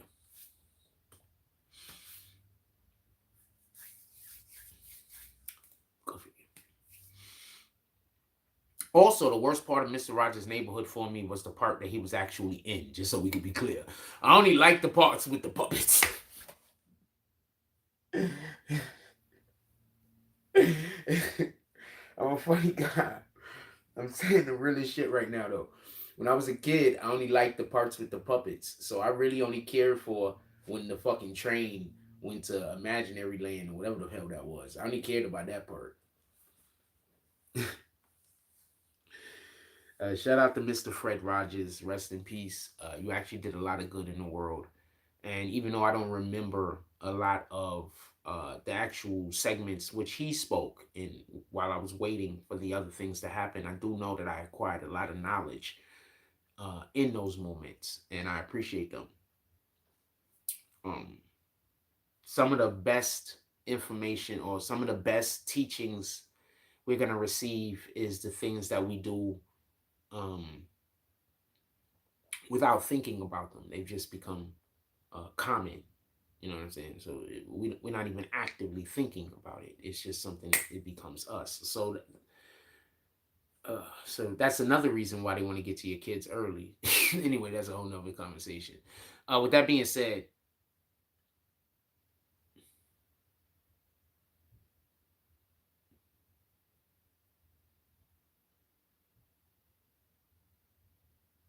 I think Hassan Campbell, this was a miss. Leave that man alone. That man was grieving. I heard Hassan Campbell. I was watching some of the Hassan Campbell show, by the way. So I heard Hassan Campbell say, why he responded now, why he didn't respond before. He was brokenhearted going through it. You really wanted him to respond to you then when he was broken. Like, so let's have some emotional intelligence. The man's son had just passed away. Maybe the people around him was trying to make him think positive thoughts and be happy. Maybe he wanted to respond to you back then. Maybe people were saying, no, wait. Maybe people was trying to say, don't put that energy out into the universe. Because imagine if, just theoretically, imagine if in that moment, if he would have said something and it would have been on go with you, it would have been on go with you. And it wouldn't have been like you arguing with these niggas you usually be arguing with. You would have been arguing with niggas that really ready to put niggas under for real, right now. So what happens is a lot of these dudes on YouTube, I know that y'all do this shit for clicks or whatever the case is. I get accused of that, but I don't.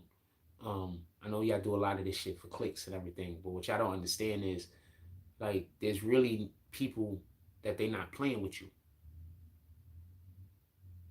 That when you say certain things, they can laugh and joke with you and push it under the rug. But when you're talking about somebody's son being taken off of this planet and now you accusing that individual of being complicit, like, what in the hell, fam? Do you have any proof, or you just have any reason to believe this, or just... Do y'all remember Jennifer Hudson?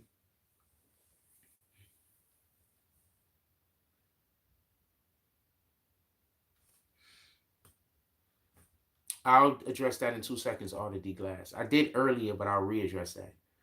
So I want to say this. Do y'all remember Kate Hudson? I mean, not Kate, Jennifer Hudson. So there was a situation where like 3 or 4 Jennifer Hudson relatives was taken from us, taken from this world by somebody's, I think, baby daddy. Do you know, I think that was how the case went. I don't know, some family members passed away. Do you know she was accused of doing the thing? And the reason why she was accused because something had just recently happened good for her. So where has that went? Those accusations hurt her career, but where has that went? None of those things have been proven, but those accusations hurt her career.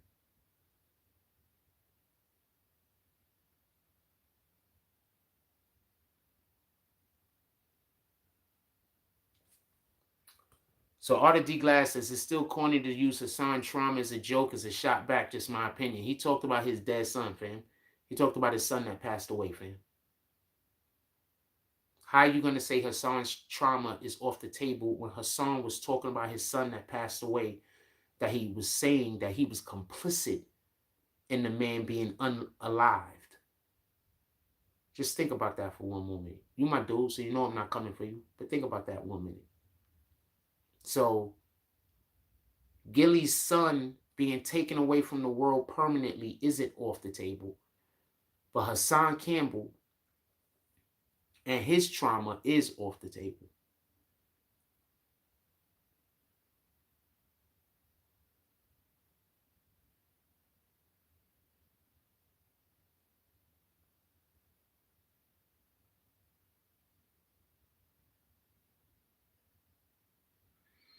Pretty says saying the most disturbing things while a person is mourning over a son. He's wrong. Yeah, that is sheesh.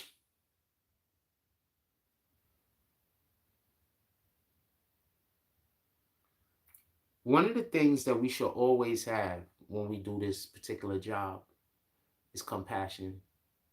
We need to have compassion. Fuck that, doing a job or not. As a human being, we need to have compassion. It's important. Compassion, fam.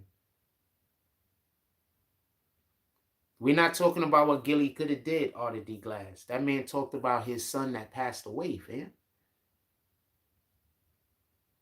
His son passed away. His son ain't here no more, fam. And it was tragic. And it wasn't even a moment like they could have prepared for it. It just happened. He's sleeping at home, his phone rang, and then he hear that there was a shootout and his son is gone. I don't know how he found out, but just imagine that. Being woken up out of your sleep for somebody to tell you that your son got gunned down.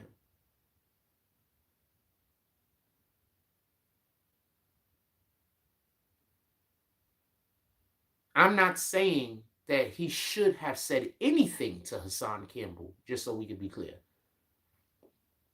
What I am saying is that we can't tell other people how to respond back to disrespect.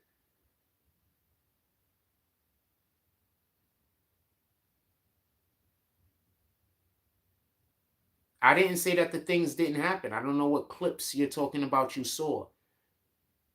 And I don't know how you seeing any clips is helping your case. I don't know what you're talking about.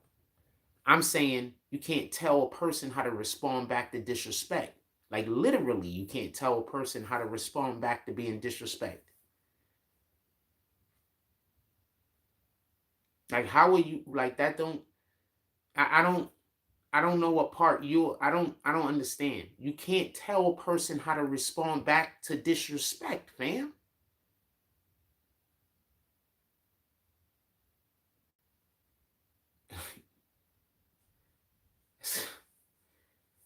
Fam.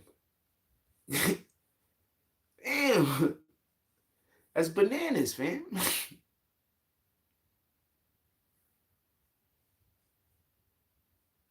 Yeah, like you can't like what's going on over here? You can't tell a person how to respond back to disrespect, man.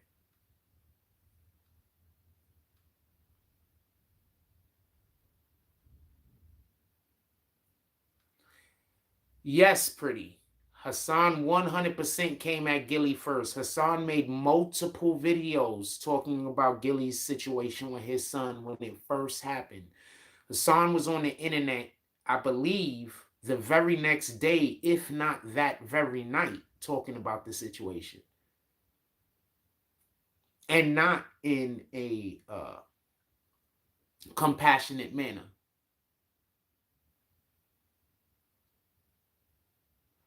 I don't.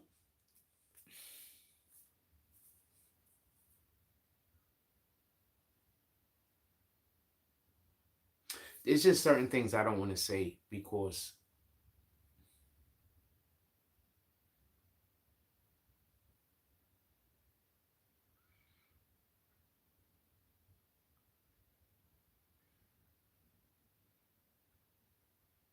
Hassan has a community that loves what he does. And they support what he does. Period.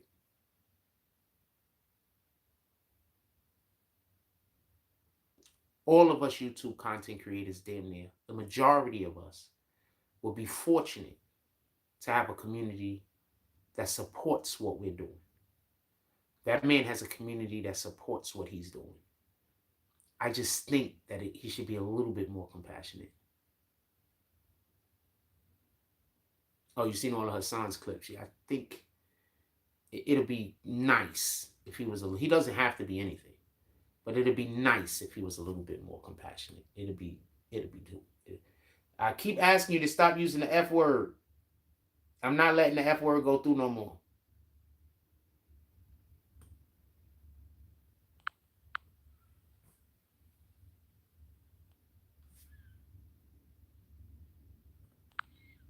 If you already saying that you know that Hassan came at Gilly first, then I don't understand why you upset at Gilly's response. That doesn't make sense to me. Maybe you're just trying to have conversation and keep the show going. I get that. It's cool. Pretty says, does he not realize he's dealing with... But just so we could explain why it's okay that you did that. You're not trying to keep saying a thing. And you're not talking about it dishonestly. You're talking about the subject like that's something that you think, or that's something that you think we should discuss, but you're not Arthur D. Glasses and trying to have a dishonest conversation with me. He's not trying to make the things that I'm saying that's obviously makes sense. He's not trying to make those things like use some nitpick in order to try to, create a problem where no problem exists. So therefore, we can just have a discussion. You can't have a discussion when you're talking to somebody that's nitpicking. You can't go nowhere. The conversation is never going to go anywhere. Does he not realize he's dealing with someone who has access to millions and resources? Haas resident is very well known. Yeah, basically. Arthur D. Glasses, I'm saying that's the only way they can hit Hassan in no other way. Actually, I guess so. I guess. That's a big thing, though. But I know more about the situation. So, I'm agree. No Limit says, yeah, no. What I'm trying to explain is that we are having a discussion. That thing that these other people be trying to do when they try to claim it's a discussion, that's not a discussion. Like what that dude does when he come and tries to talk to me outside. That's not a discussion. This is a discussion. I don't know. It might not rain. I'm inside because I think it's gonna rain, and I think I was supposed to go to that girl's job yesterday, and I didn't go, so I'm kind of hiding out. What you mean? What did Wallow do to him? I don't understand.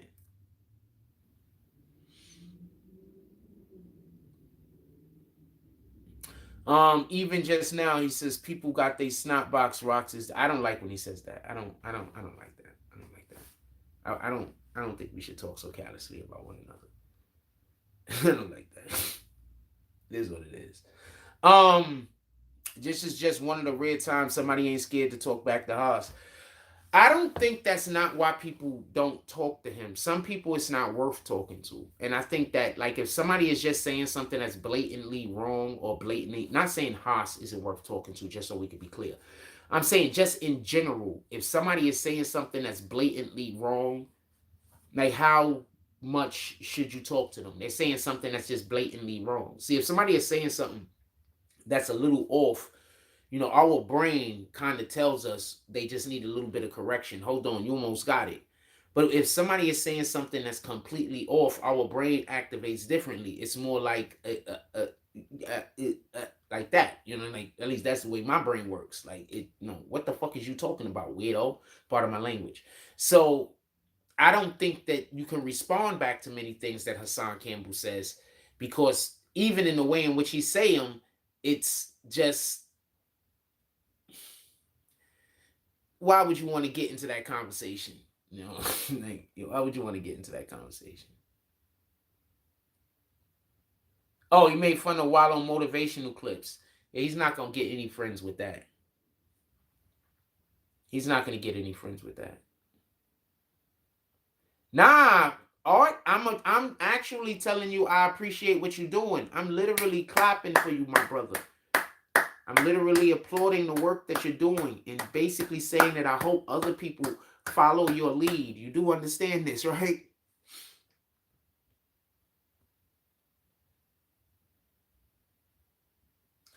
Yeah, I think Wallow is just one of those people that, like, you can't really go at him ever, and you seem like it. That is right. I don't think going at Wallow will ever make you next can't be right in that situation. Yeah, you can't go at Wallow, fam. What the fuck is wrong with you? Um, with that being said, if you are enjoying any aspect of the show, you could always pull up to the Cash App, PayPal, and or Super Chat. Yeah, you're going at Wallow. Also, we got some articles of clothes pinned. We got a lot of Icy Queen stuff pinned today. Go check it out. Yeah, you can't go at Wallow, fam. I'm tired of the people speak on the phone. If public disrespect needs to have public apologies. So unless Hassan Campbell is going to get out there and publicly apologize for the things that he said about Gilly and Gilly's son and that whole situation, it's not for us to talk on the phone about, fam. I don't want. I never want a behind the scenes apology. I don't even want an apology. I want a change of behavior. That's it. I don't even want an apology. I don't need an apology, fam. I want a change of behavior. I don't give a fuck about a sorry.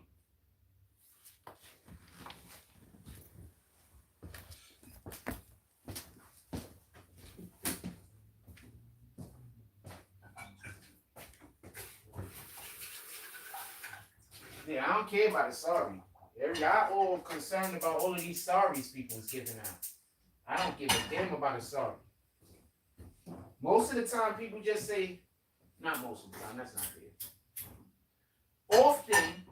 Often, people only say sorry so they can get a second crack at doing whatever the bullshit is they tried to do the first time that failed. So sometimes the sorry ain't really an apology. It's just a reset.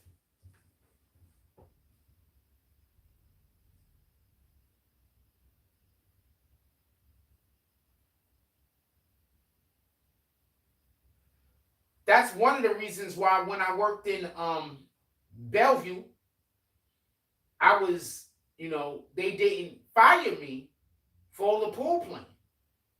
I never said I was not going to play pool no more. I was pretty, adamant with them. There's a good chance when y'all turn y'all back, I'm going to be at the pool table.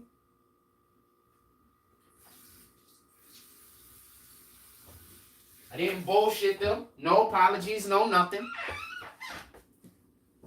The audacity. I'm literally saying the audacity because it was the audacity.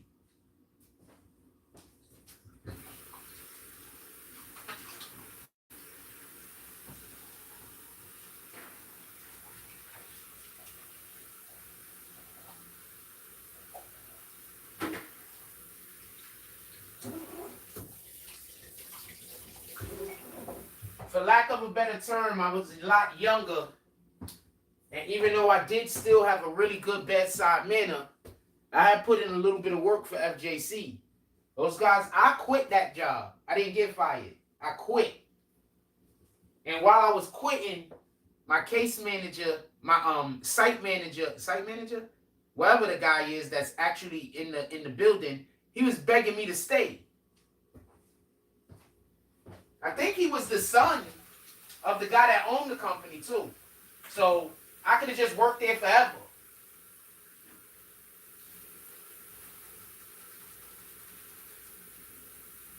It's like the son or the nephew or some shit. Some Italian guy. Got his name. Apparently, like I told you, I was popular. I was popular, fam. I was just popular. I don't know what to tell you. I was just popular.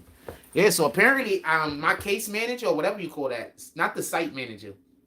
The dude is like, anyway, so he was like the son of the guy that like owned one of the guys that owned the company or some shit. Or like the nephew or the son or something. He was some kind of blood relative. That's all I know. And I was one of the coolest niggas this dude ever met, fam. So that's how he used to treat me. So, hold on, let me tell y'all a funny story. Before we go an inch further, I want to tell y'all a funny story where we can laugh. So, I had got in trouble because I used to work on Ward's Island. Let me get my coffee real quick. So I had got in trouble because I used to work on Ward's Island. For everybody that don't know what Ward's Island is, it's basically, at least during this period of time, I don't know what it is now, but at this period of time, it was basically like the worst shelter in New York City. It's actually located on Randall's Island, between Queens, the Bronx, and Manhattan.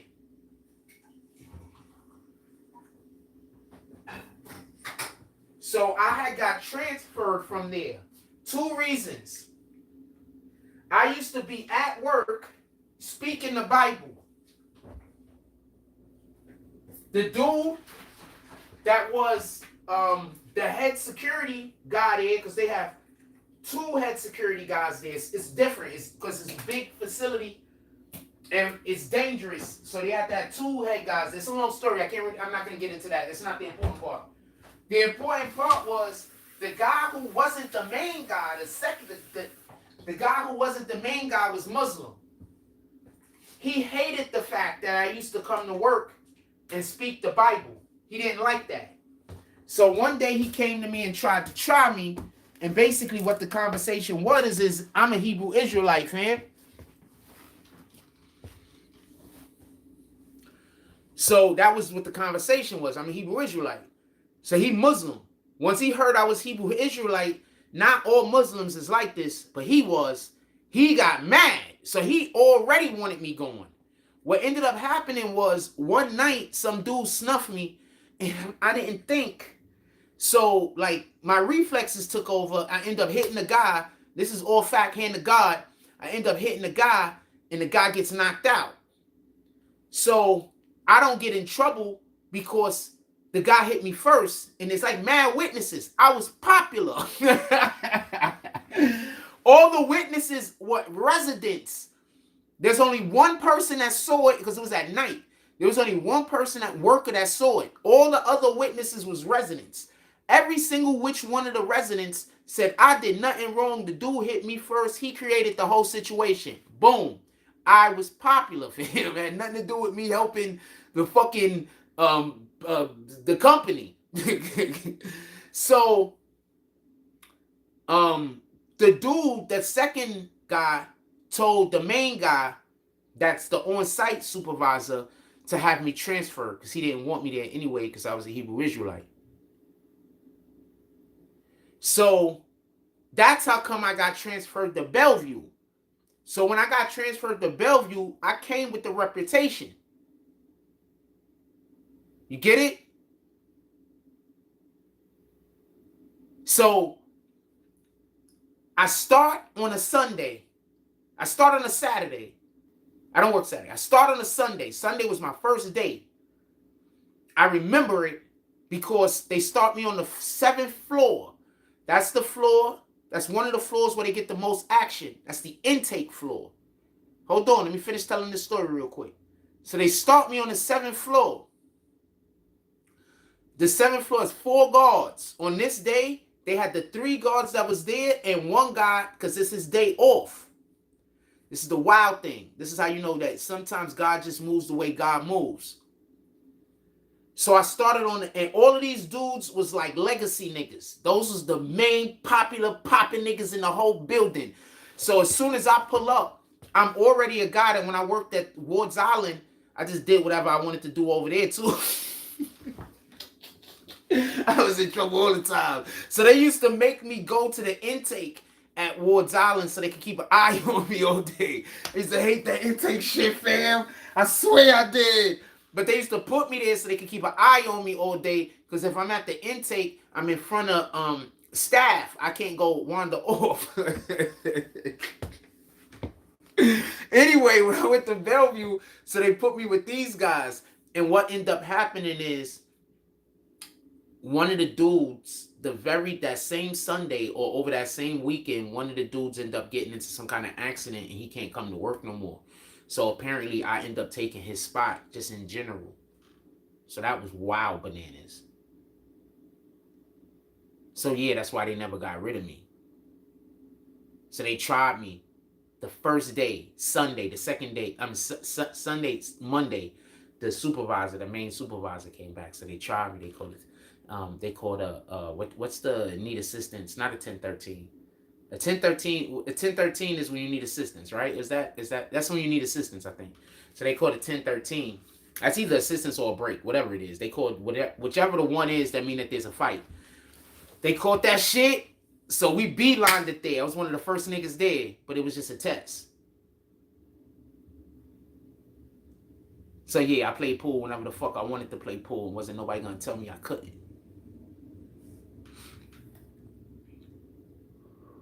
All of our supervisors was women. And I'm handsome. I played pool whenever I wanted to, fam. I promise you. And never capped. Was you playing pool? If you ain't catch me doing it, I don't say nothing. If you catch me in there, I had a couple of supervisors that would come take their white shirt off and come play with me because they heard about how good I was. So, let's go.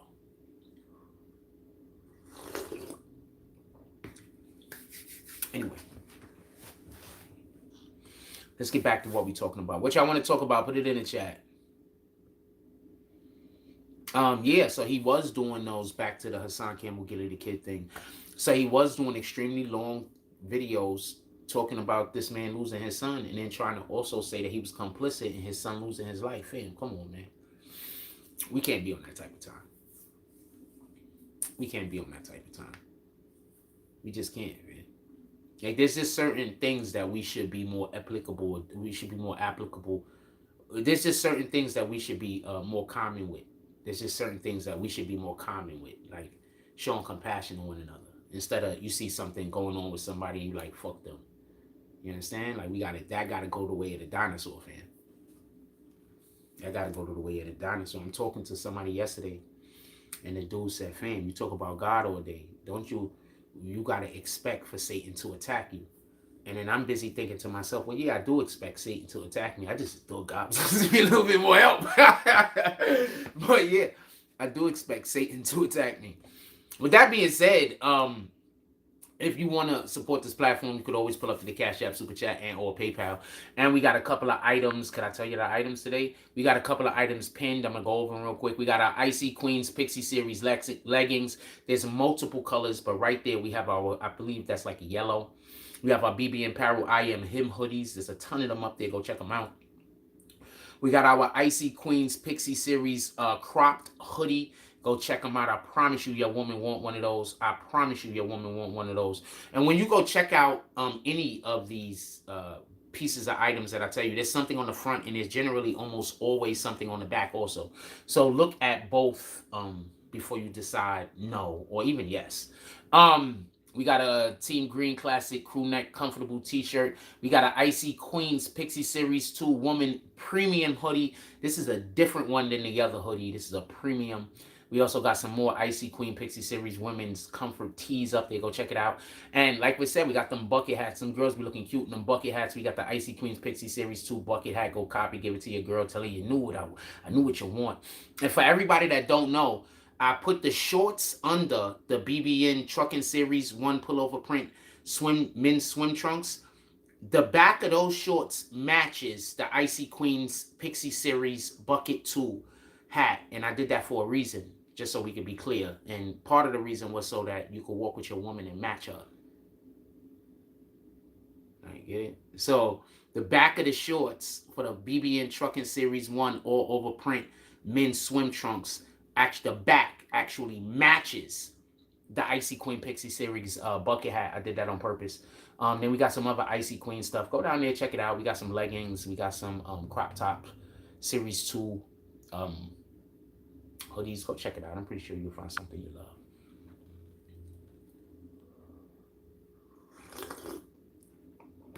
Yeah, somebody said I came in here and said I was telling on niggas at work. You crazy? I wasn't telling on nobody. Then they made me a supervisor. They offered me, when I was at Bellevue, they offered me the supervisor job like a ton of times. At least like 3 times. I kept telling them no. Because I was like, if I fucking become a supervisor, I can't play pool no more.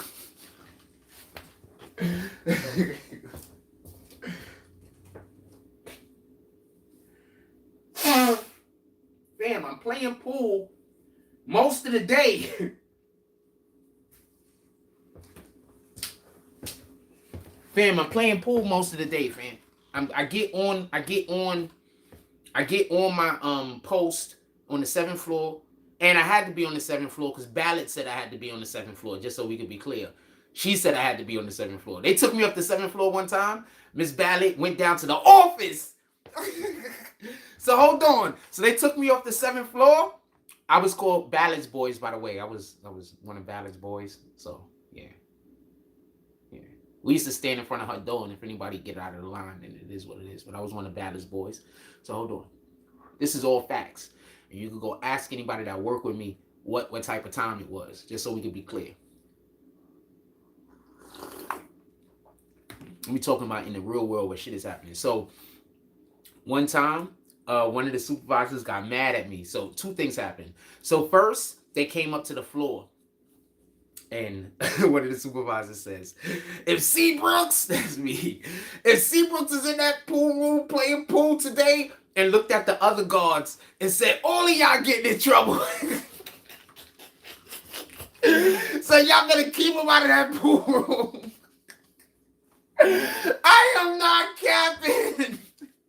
This is real shit. So before I started working there, they would never let a female be on the 7th floor because it was too dangerous. But after I started working there, we started doing business different. The guys before I got there, they imposed it with force. When I got there, I was able to speak with people with emotional intelligence. Not that they couldn't, because they could. They just chose not to. I was able to speak people off of cliffs, for lack of a better term. So they felt comfortable putting females up there. So they didn't even put females on the 7th floor until I started working there. This is a fact. So I remember too, because it was the cute girl. There was a ton of cute girls there. But there was the cute girl was there that put the aluminum foil and blew the microwave up. Yeah, so we had this one girl that used to work there. She was kind of slow. I'm not even trying to be a dick, fam. She really was. So she put aluminum foil in the microwave and blew the microwave up. I wasn't in there, but they said it was like an explosion. Anyway, she was up there with me. There was another dude that was like new, and there was like another person that ain't been there that long. I was obviously the senior officer on the floor. So they came up there. They said, if we see Seabrooks in that pool room today, all of y'all getting in trouble. Y'all get right up. So all day I got these motherfuckers following me around, messing my day up, fam. I'm trying to get a couple games in. Sheesh.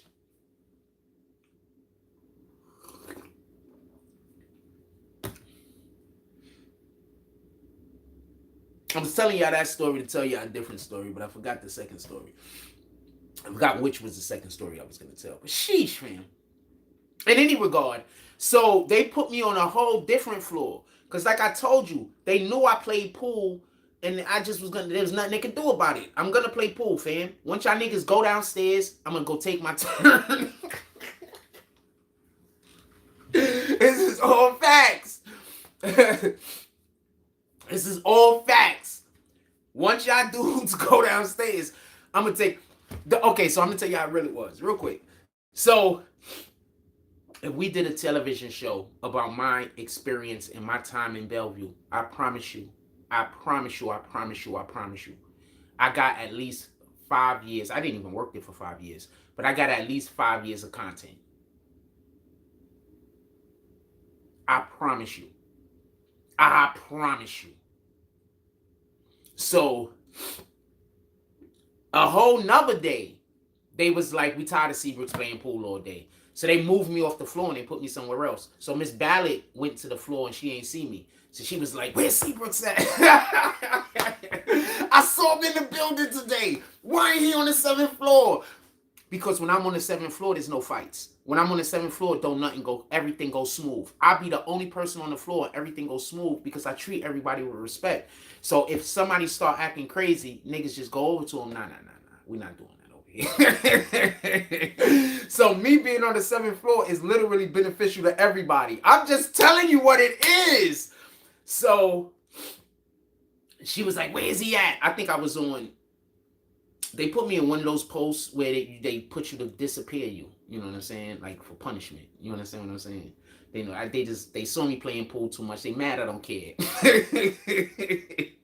They mad. It's like I'm my own.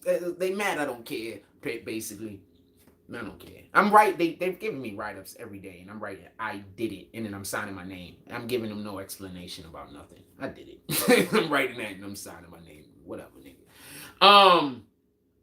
And then I'm going back upstairs and going straight back to playing pool. And they noticed to be a fact because they literally came up 5 minutes after they sent me back to the damn floor, and I'm in there still playing pool. I had to get my turn. So the funny thing is this. So when the supervisor would come to the floor and it was my turn, and you just see all of the residents, all of the people that live there, the residents, you just see them just standing around in the pool room, just standing around doing, and the supervisor just be standing there like, somebody shoot, somebody shoot, somebody shoot. But they can't shoot, it's my turn. And I can't shoot because you here. They were like, shoot. One time, what's her name? Bailey. Shout out to Bailey. She was my main site manager, like when I first got there. So one time, Bailey, she was like, she came up there and that happened. And she was like, somebody shoot. No, they wanted to shoot. And she was like, it's your goat, right? She was like, SUBCRIBE, shoot. I just want to see how good you are. I heard you good. So I'm looking. She's like, shoot, you're not going to get in trouble. So I went and I shot. And this main site manager, the main person, sat there and watched me shoot like a couple of shots and shit. And she was like, you actually out good. And she just left and I just kept shooting. I love that job, fam. I ain't gonna lie. I did not make any money there. The money was short as fuck. But I other than this right now that I do, that's my favorite job I've ever had. That's my favorite job I've ever had. It's so dope when your boss know that they can't boss you around. I'm just saying what it is, fam. I'm just saying what it is. When your boss know they gotta work with you, they gotta just concede shit sometimes. I used to just walk off post and just go to the store and stop off at the main office where all of the supervisors are at and be like, yo, y'all want something? I'm going to the store. No cap. Niggas had to be looking at me like, yo, this nigga got cojones, fam.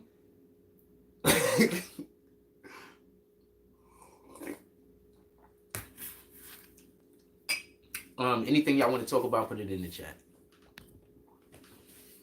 Like, yo, this nigga got cojones, fam. This nigga just do what he want. That's what they used to say. He just do what he want. Like, because when it's time for me to actually do work, I'm good at it. I'm better. No disrespect. But when it's time for me to actually do the work that was needed to be done, I was top tier. I was one of the best officers in the building. I used to get commendations. You get it? Get it? I was finding dead people in their beds because in other security guards units. You understand what I'm saying? I was walking around doing other people's work sometimes just because I was bored. You remember, I don't win every pool game. Sometimes I gotta wait like 2, 3 people for it to be my turn. So when I gotta wait for it to be my turn, I go do work.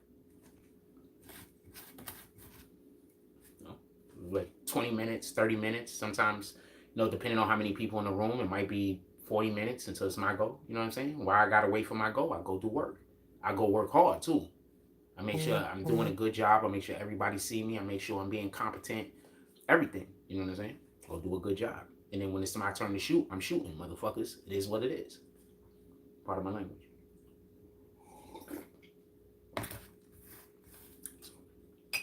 Make yourself indispensable. The best advice I could give for working anyway is go find the thing that don't nobody else want to do and then become the best at it.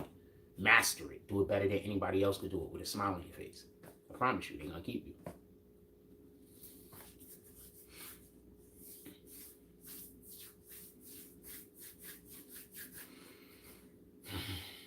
My supervisors love me, though. It was like one dude that came there that didn't like me. They got rid of that nigga dumb quick, though. He's an asshole.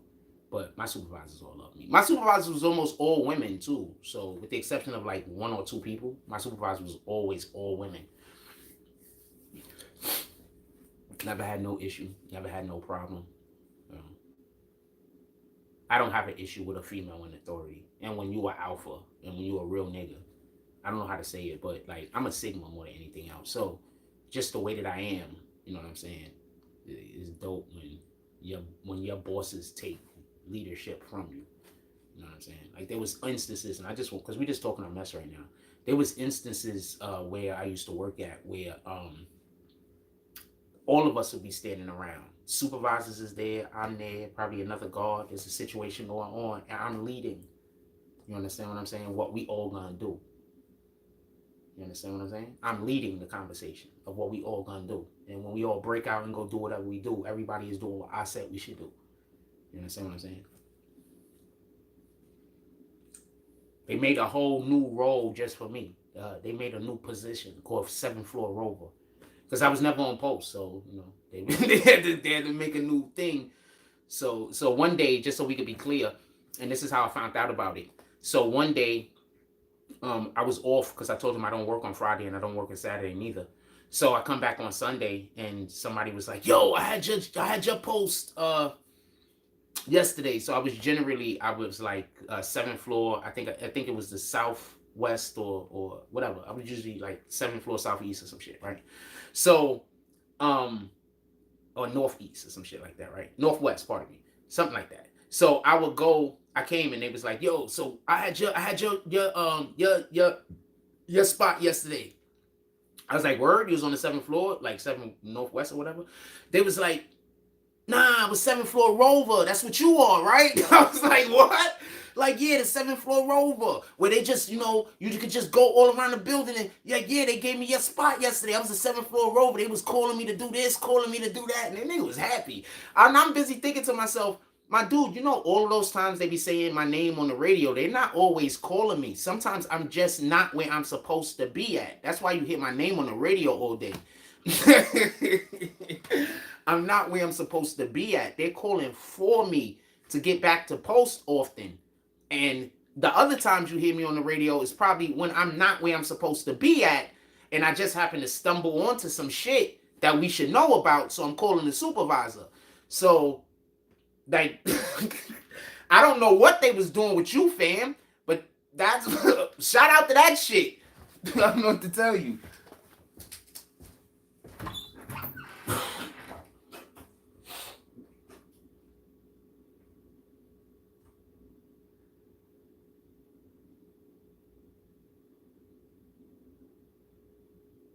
What y'all want to talk about? Put it in the chat. We in the crib. I'm not in no rush. It's not even 11:30 yet, so I'm not. I don't know what time it is. We started late.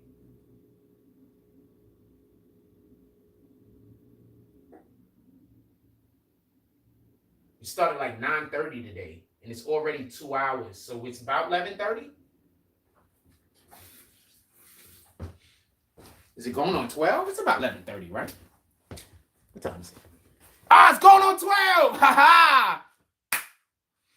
I like when I just know the time. It's going on 12. It's 11:59. I like that. I like when I just know the time. I could just work the time out without actually seeing the time.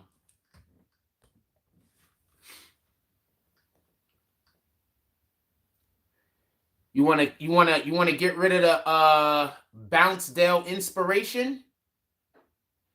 I don't know. I mean, he's saying stuff that is not applicable to what we're conversing about, but I don't have a problem with that. That right now he's keeping our chat rate pretty decent. I know he tried to just throw a shot at me when he's talking about you should get muffin software, but I'm cool with that. That's a joke I could laugh with. It just wasn't funny, but it is a joke that I could laugh with if it was funny. It just wasn't funny. But thank you for having keeping your eyes open, Bounce. People said you're not going to donate to the page no more because you haven't been made an admin. Whether you donate to the page ever again or not, I just want to say I appreciate everything that you have done for the platform. I appreciate the comments that you're giving. And I definitely appreciate the inspiration that you give when you do the comments today. Or on, generally every day that you're in here. So I appreciate that. I'm not making any new admins right now. I have a reason why I'm not doing that.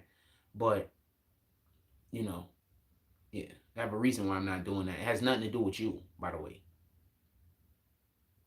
You don't want me to make you an admin anyway. Once I make you an admin, those people are going to stalk your life. Like, you don't really want me to make you an admin. You think you do. You don't want to, you understand? Those people are going to stalk your life as soon as I make you an admin, fam. You don't really want that.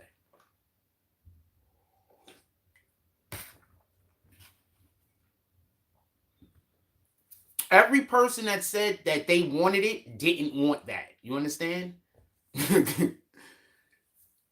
The few said, yeah, that's corny. Yeah, it was a terrible joke. But yeah, I'm not going to kick him. Like, he's not saying nothing disrespectful. He's trying to make a little jokes, trying to be funny here and there. I love that. Understand? I love that. He's trying to be funny here and there, saying a couple of things. I'm cool with that. You know what I'm saying? I'm cool with that. I should make the Muffin Man shirt. Ah! Yo, you don't think I should make the Muffin Man shirt? What up, Clout Gangster? Yo, you think we should make the Muffin Man shirt? Nobody let me forget that. I think we should make the Muffin Man shirt. Hell yeah!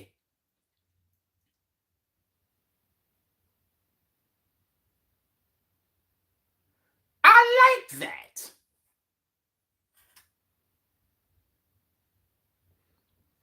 Yeah, that's disrespect too. I think he's doing, but I don't care.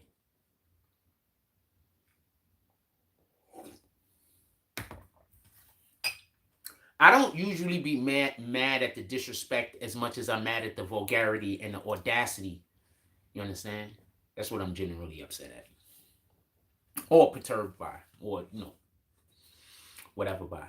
Anything else y'all want to discuss? Put it in the chat. Come on. We here. It's going on 2.5 hours. Is there anything y'all want to discuss? I don't want to kill the live right now. We got 70 people in here. I just don't want to go outside because of the possibility of the rain.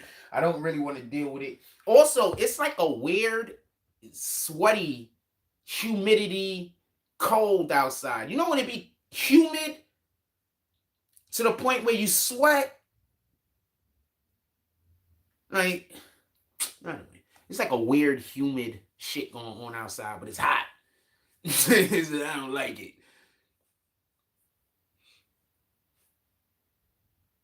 It is gonna rain actually, somewhere around 1:00, and it's already going on 12. But I'm not outside because of the humidity. It gotta be 100% humidity outside, damn near. Oh, up north, yeah.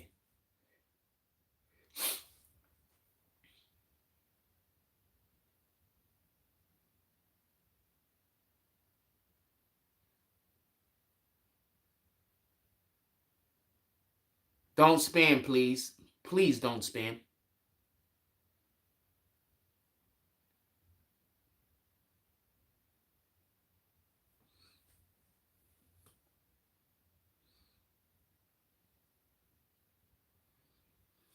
What else y'all want to talk about? Put it in the chat. If I want to make a television series about my time at FJC so badly, you have no idea. I don't care if 1 million people try to make this type of thing. The shit that I was doing when I was working at FJC, I promise you, I had a coworker once come up to me. I had the day off. Well, it happened more than once, but I want to talk about this one specific time that it happened. So I had the day off, obviously 2 days off. So I come back to work, and she was just like, "I missed you so much." And I'm like, "Huh?" And she was like, "It's so boring when you're not here." She said, "Because when you're here all day long, all you hear is like them talk. I'm on the radio all day, every day. All day, every day, you hear me on the radio. So in the days that I'm not there, it's like the radio is quiet. Nobody's on the radio. See, I don't have work, so I don't know these things. When I'm not there, I don't know what the fuck anybody is doing. So it was like when you're not at work, like nobody is on the radio. Like it's boring. Like the day, it takes so long to go by. And I was just like, made me feel good. She was an older lady too. She was an older lady too. I was just like, I was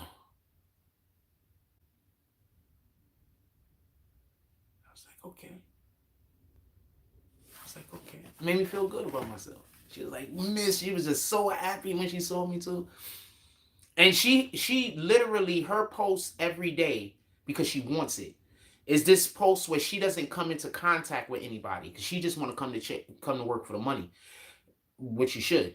So she goes and gets the post every single day because that nobody else don't want, because you alone all day. Remember, this is before the cell phone shit. So we had like regular phones and shit. We couldn't watch movies and television and shit like that on your phone. Also, if they saw you using your cell phone back then, you got in big trouble. I don't know how much trouble people get using their cell phone now, but back then you get in big trouble. In any regard, so when she said that to me, like me not being at work made her day boring. Another thing, one of the other things I was saying to her, like, I don't even never see you. Like, what the hell are you talking about? You over here, like the whole post she's at is dark, fam. Like there's no lights in there, damn near. Like the only light she gets is I think there's like light from like downstairs that it shines up there, and there's like one little light over there. Like it's dark, fam. They got her in the corner. I'm like, what the hell? And she's like, it was, but on days. So that's why I guess on days that I'm not there, it's super boring up. I'm like, what the hell? That shit is crazy. I was like, what the hell? She was bananas.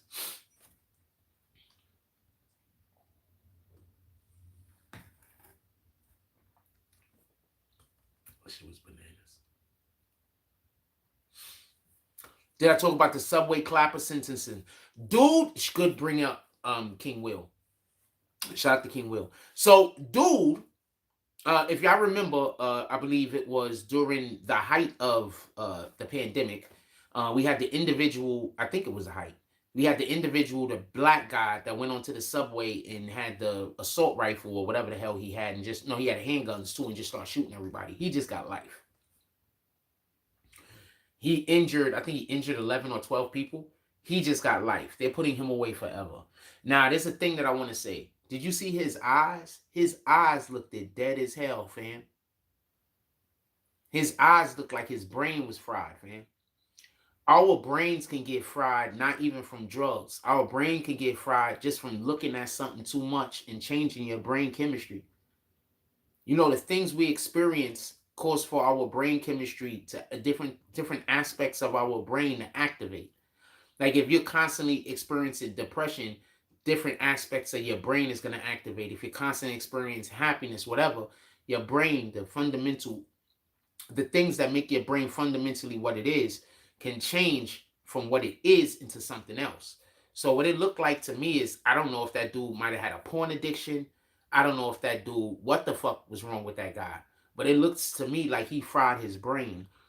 a lot of females' brains are fried, because what a lot of us men don't understand is women actually want sex more than us, and probably, actually please themselves more than us. And for the most part, and I didn't know this was a thing, watch porn as much or more than men. And I think that a lot of men just don't know that. Like, so remember, it's not shameful for a female to watch porn. For a man to watch porn, it's shunned. It's shameful. There's a lot of females walking around eyes dead.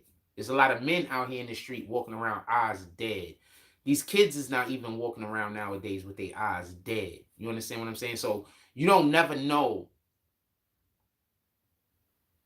No, because we keep being taught that a lot of these things that people do, since you're not hurting a different person, it's okay. But when we start realizing that the things that we do affect us, even if it's not affecting a different person, and whether you realize this or not, you are supposed to love yourself.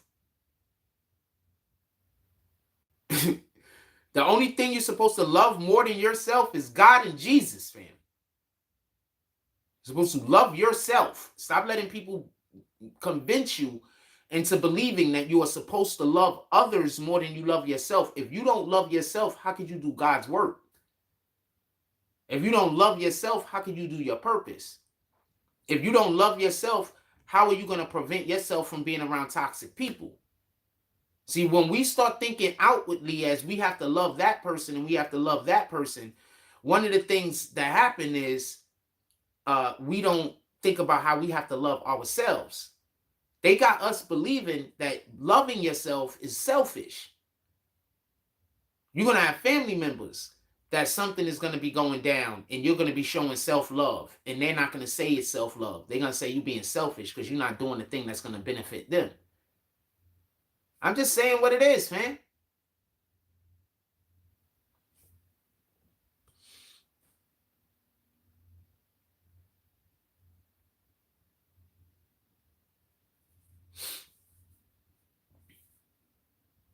I'm just saying what it is. You could take it however you want to take it and deal with it however you want to deal with it. But if you don't love yourself, how are you supposed to do God's will? If you don't love yourself, you're actually going against what he wants us to do. Because one of the main things he wants us to do is to love ourselves. Imagine God saying that you're one of his most beautiful creations ever to be made, and you sitting around thinking that you have to love other things more than one of the most beautiful creations that he ever made. Because every individual one of us is one of the most beautiful creations that God has ever made, because we are human. So now imagine you being a human, which is one of the most beautiful creations that God has ever made, and you decided that you can't love yourself. You are supposed to love other things more than you love yourself. How are you going to do God's will?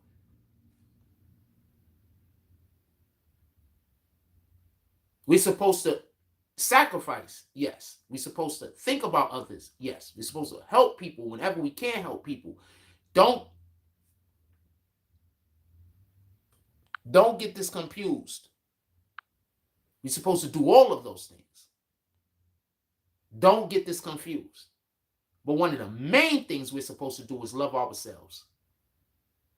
People just got you tricked into thinking that if a person shows self-love, that they're selfish. Don't help those people trick other people.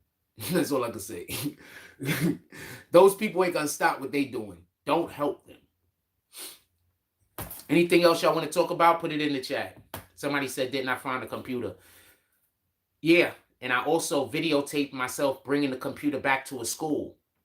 And then you guys said I stole the computer and I didn't bring the computer back to the school, even after I was on video bringing the computer back to the school.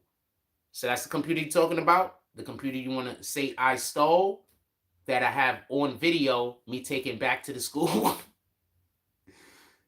I don't know. Shout out to that shit. Is that the lie you wanted to say? Oh, I kicked you. You can't even tell the whole lie. Get another account. Finish the lie. Come in and finish the lie, right? Fuck it, right? Anything else y'all want to talk about? I am gonna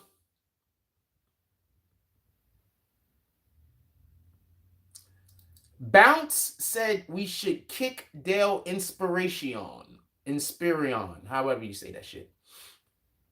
I didn't because I liked it, the Muffin Man line. But now because the other individual came in and said something that was alluding to what he was trying to say with his insult, I'm going to assume y'all the same person. So I am going to kick you also. And I want to be clear on this. The only reason why I was looking at your account to kick it in the first place is because Bounce said that we should kick you. And I pretty much thought he was right, but I needed for you to do more. So yeah, so that guy got sentenced. Subway guy. They gave him life. He's never, but they can't never put him out. What y'all have to understand is when somebody goes out into the public and they do like what dude did, they don't want to put you back out onto the street. You understand? That you're a whole safety hazard for the public. Like, they don't want to put you back into the street. You understand what I'm saying? Latoya Hicks says, what do you think about all this stuff going on since they had the phone went off October 4th? What do you mean by all of this stuff going on? Explain. I need you to explain what all of this stuff is. I don't know what all of this stuff is. Explain. You brought it back on live. These dudes capping. You saw that too, right, for you? Of course they capping, fam. They lying about everything that they say about me. How can you look at a person and every single thing you say be negative? The only way that that is a thing is if you're just lying. There's no way that anyone can talk about any person every single day and only say negative things about them and be telling the truth. You understand? Like, there's no way. The Few says, you brought it back. I was on live. That's a fact.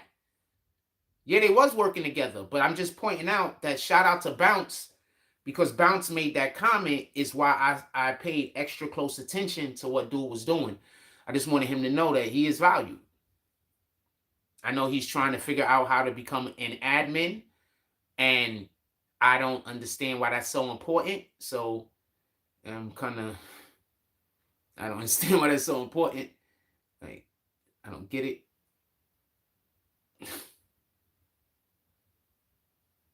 I don't get it. I don't get it. Shout out to Bounce with the hands up. I kicked them. I pay attention.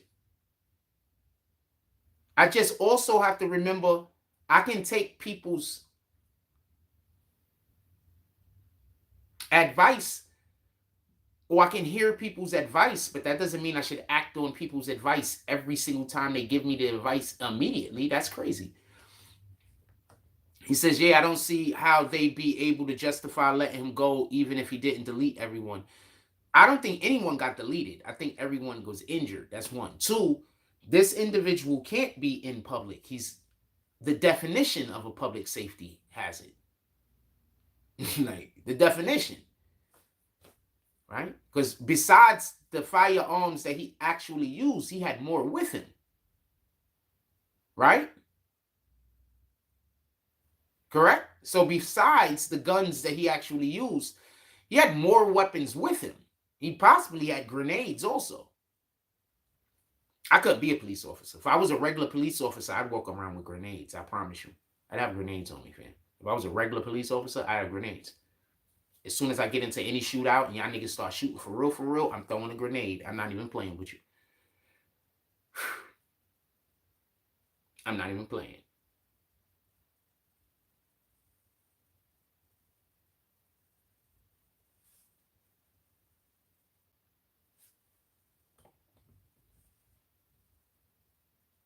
What you mean, Bounce? I don't understand. Toya Hicks says there was people going in stores eating raw meat. I didn't know about any of that. I don't know anyone was going into stores and eating raw meat. That's pretty crazy. Was they paying for the meat first? I mean, if they were paying for it, I mean, fuck it. But were they paying for the meat, or was they just, we're just gonna steal this meat with our teeth? What was going on over there?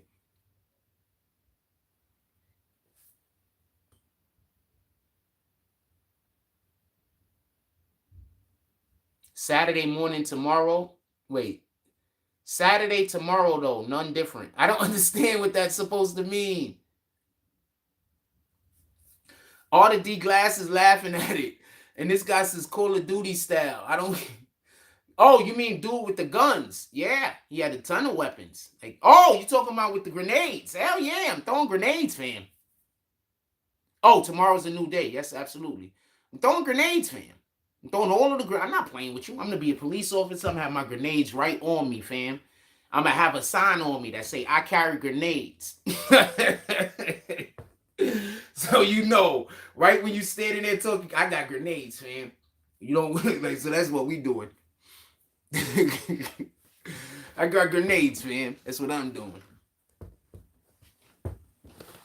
They're gonna be like, this is what it is, fam. Once I get into a shootout, I'm throwing grenades, fam. I'm telling you what it is.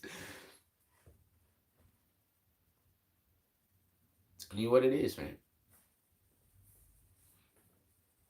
It's gonna be like, sheesh. The nigga blew the whole block up, fam. The niggas start throwing grenades, and niggas just gave up. They didn't even want to smoke no more. They gonna see me come through. I'm gonna be the police officer with the grenades. Not show off.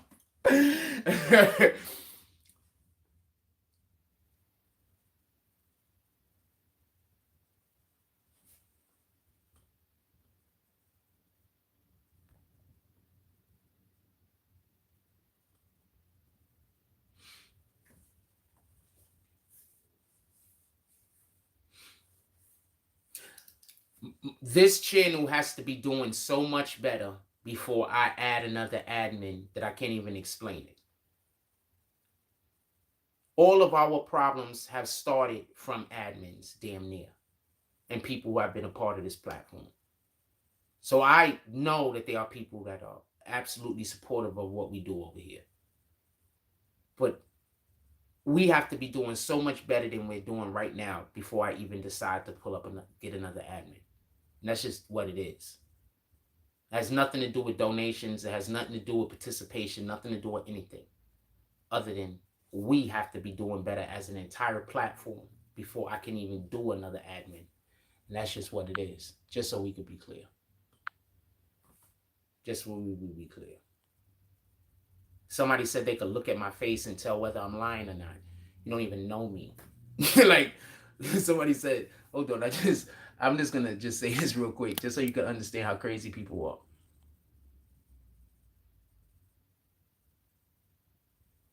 How can you lie to our face? You are not fooling. Well, I don't even know what I'm lying about.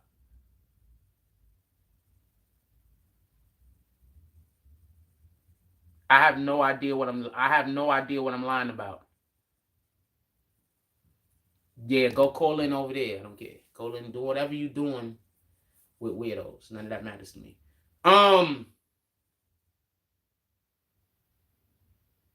Literally have people that just want me to say fuck y'all niggas, and they're gonna support the platform the more I say fuck y'all niggas. Part of my language. I'm not saying F those guys. I'm just explaining. I'm not actually throwing that energy at them, and if so, I apologize. But there's literally people that want me to just say F them fools, and they will support the platform if I just say F y'all fools. Literally.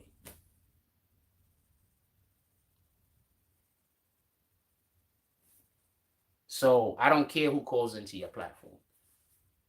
I can guarantee you when somebody calls into your platform, they will never be welcome to call into this platform. I can guarantee you that. And I don't care who it is. So for everybody that's ever called in on that platform, from now until the future, once you do that, you are never welcome to call in over here. Ever. There's nothing I want to discuss with you. Also, don't hit me on my DMs, and there's no reason to talk to me. Just so we can be clear. Anything else y'all want to talk about, put it in the chat. So go over there and fuck with them niggas. Believe me, I'm never going to fuck with you. I promise you. Anything else y'all want to talk about? We going on the 3-hour mark. I think I'm gonna get up out of here. All we got is the weirdos coming in here at this point. Shout out to the one person that we did have pull up to the Cash App. I believe it was Tunes. Shout out to Tunes with the $10 drop. The one person that pulled up today, I definitely appreciate you. I guess that's it. We don't got nothing else to talk about, because if all I'm gonna be doing is having these people talking, I'm good. I'm done. I'm just here right now just to have fun and bullshit with y'all guys. So if the only people that's talking to me is people that I don't want to talk to, it don't make sense for me to stay on the bullshit. It makes sense? So is there anything that anybody want to talk about? Other than that, I'm about to get up out of here. 3 hours is good.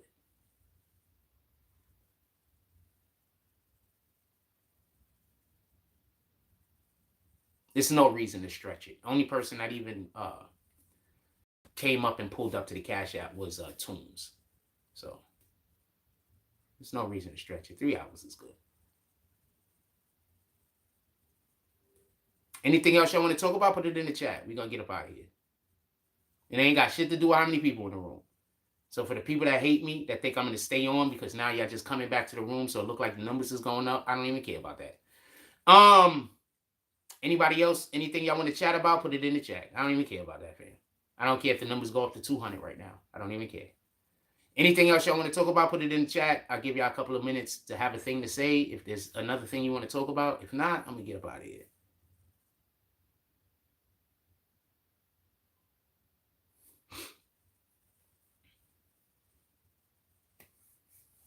Give y'all a minute. Decide what y'all want to do.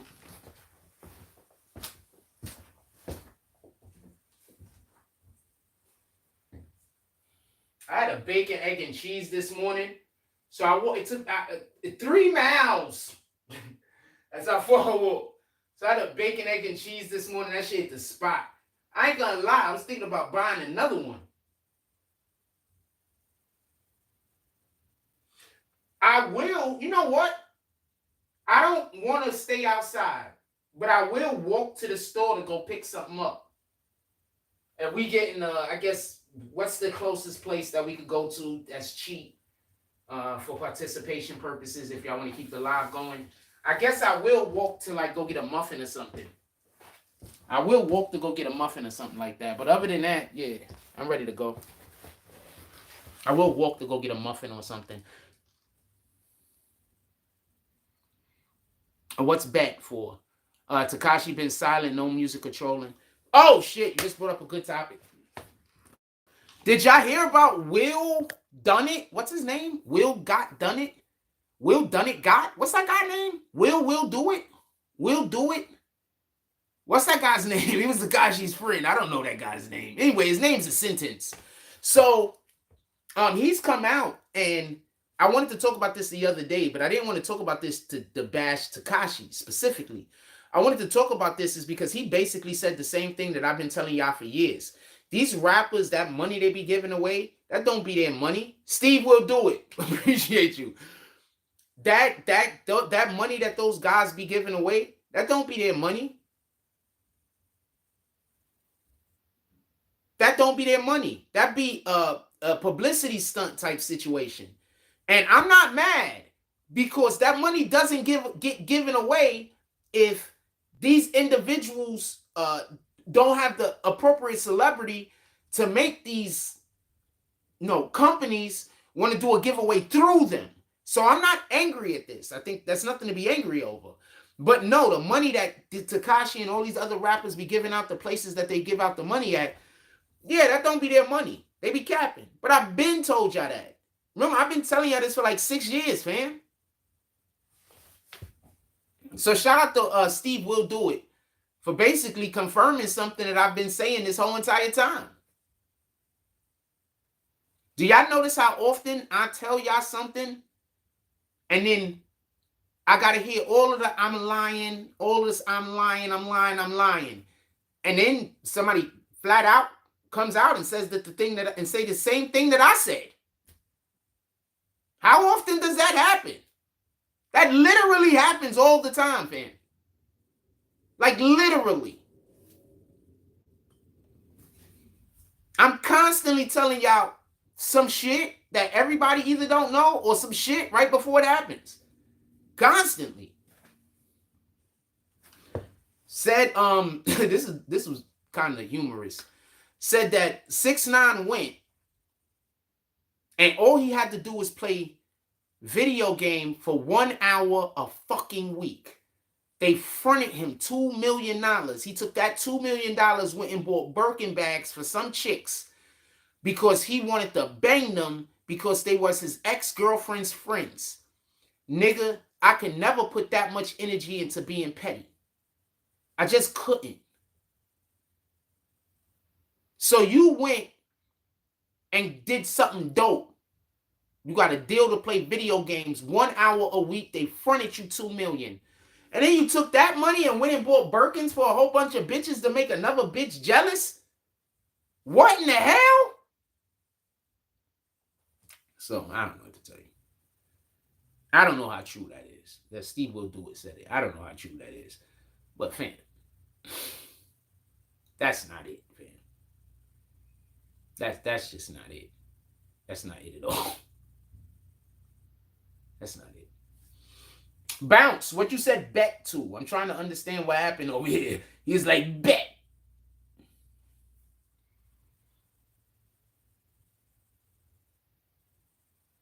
Also, Trevor Bauer, the baseball player who got accused of grape, was about to prove his innocence. The chick playing the whole setup to get his money. That happens all the time. What up, Henny Hitter? He says, for salute, brother, that t-shirt. You can go cop this t-shirt in our shop. This is BBN, fam.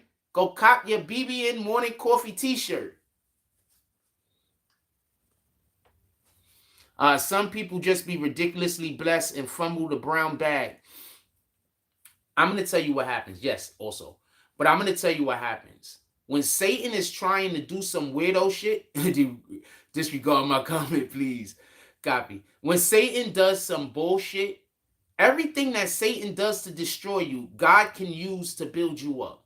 Every single last thing that Satan does to destroy you, God could use in your benefit. You understand what I'm saying? Or could be used in your benefit. Every single thing. Because remember, Satan operates from a position of deceit, from confusion. So all you got to do is wait for the confusion to settle. And once the confusion go away, 9 times out of 10, you're going to be in a position to win. He's able to prove his innocence. What did you actually write? Oh, about to. Yeah, so he proved his innocence. But dudes get accused of shit all the time that's not true. Men, there's so many men that are probably in prison for grapes that they did not do. Either because it was consensual or this didn't happen. Fam, I need for you to listen to me. I was walking home one night at about 1 o'clock in the morning. I have a gate over there. Some dudes was following me. I just walked home. They stood on the outside of my gate while one guy pointed to the other guy, the house I lived at. So I thought it was this girl that lives around here and a dude. So remember, we talked about it. Then I figured out it wasn't the girl. It was somebody else. So I go and I see the girl and I apologize to the girl. One, because you should just apologize to people, even if they don't know, because the apology is for you and God. And two, because I said it on the platform. I don't know who in the community saw me say that about her in the platform, so I went to go apologize to her. You know, when I went to apologize to her, that people said I was trying to pick her up and get her number? Fam.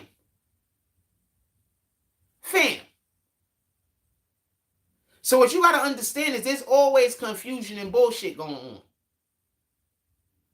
Now, mind you, I had spoken to her when I haven't spoken to her because I don't actually speak with her too tough. But I played basketball with her a ton of times. I walked past her in the store a ton of times where she said hi to me. Like there was no reason in the world for me to believe that I couldn't go up to her and say, yo, my fault. I thought that you was this person that did a thing. I want to apologize because I talked about it on my platform. There's no reason in the world why I shouldn't be able to go to the person and say that. There's no fucking reason in the world.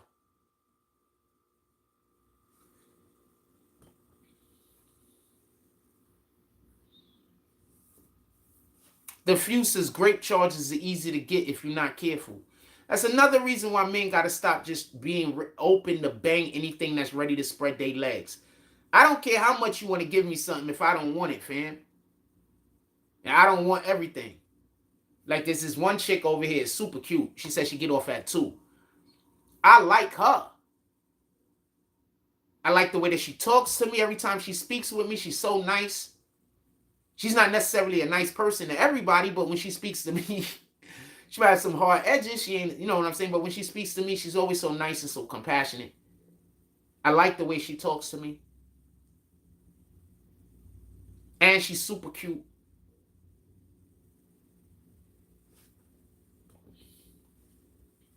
I'm not for everybody, fam. Y'all out here trying to bang everybody, fam. I'm just not on that type of time. I've had sex a lot in my lifetime, fam. And generally, it's when I'm dating a female. It's not because I'm running out there banging everybody that's spreading their legs. Because I just refuse to do that. I'm just different, fam. I don't know what to tell you. Shorty's cute though. I supposed to. That's another reason why I just stayed in the house today. I ain't gonna lie to you. I was supposed to go. I think I'm not 100% sure, but I think I was supposed to go pick her up at work and walk her home. I think I told her I was gonna do that. But anyway, I got cold feet. But I didn't really get cold feet. I lost the amount of. I lost track of time. And then when I realized it was like 2 o'clock, I was like 20 minutes away. So it don't make sense. Like by the time I get there, she ain't gonna be there. Anyway, I did hit on her DM, so if she wanted to talk to me, she could have saw me message her. So there you go, boom.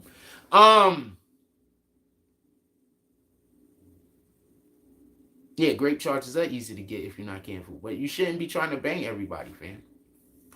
They just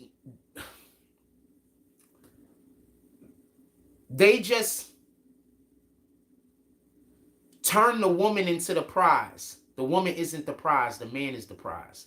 So they turn the woman into the prize. You understand what I'm saying? No disrespect to women, obviously. But they turn the woman into the prize. The woman isn't the prize. The man is the prize. Once you realize that the man is the prize, then, you just move differently. Especially if you're a woman. Then you're not going to entertain every man. Because not every man is a prize. You get it? Remember, the reason why something is valuable is because there's a lack of number of it. The more there is of something, the less value that thing has. The less there is of something, the more value that thing has. So us men out here that's not fucking everything is more valuable than the men in reality that's out here banging everything. You just got to make sure that you're around people who see your value. We spend a lot of time around people who can't even see their own value. If they can't see their value, how could they see yours? Like when I hear a female talk about body count don't matter, the first thing I think to myself is, like, you're just going to just make it so that you can't have no happiness?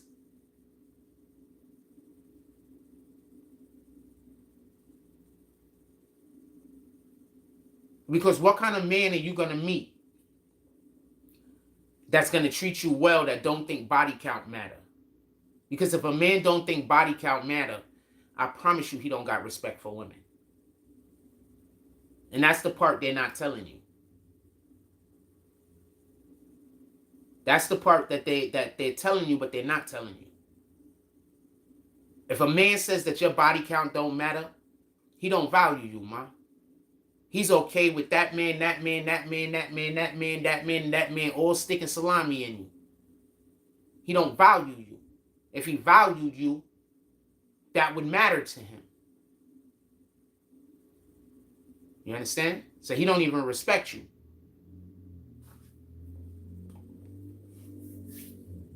But, do what you want to do. Go keep chasing those men that think body count don't matter.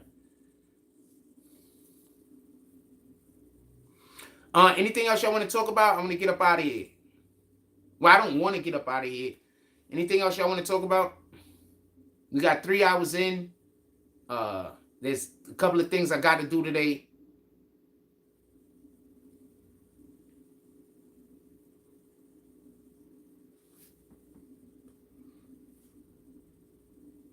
Somebody came to me and said, Bounce is only donating to the page so you make him an admin. And I told them that I didn't believe that. I said, give the dude a chance and let's see what happened. Because, currently I can't make admins. So the person said, watch. And I said, nah, I don't think that that's what it is. So I'm saying that to say this. Bounce, you do not have to do any donations. But please keep the comments going. I appreciate that. Copy? Now this is me literally saying it to you. Just keep the comments coming. You don't have to do no donations. All right? I don't want you to feel no pressure. Don't nobody need to donate to this platform. We're gonna be fine. Everything is gonna work out. Don't worry about it. But I don't want you to feel like you have to do something.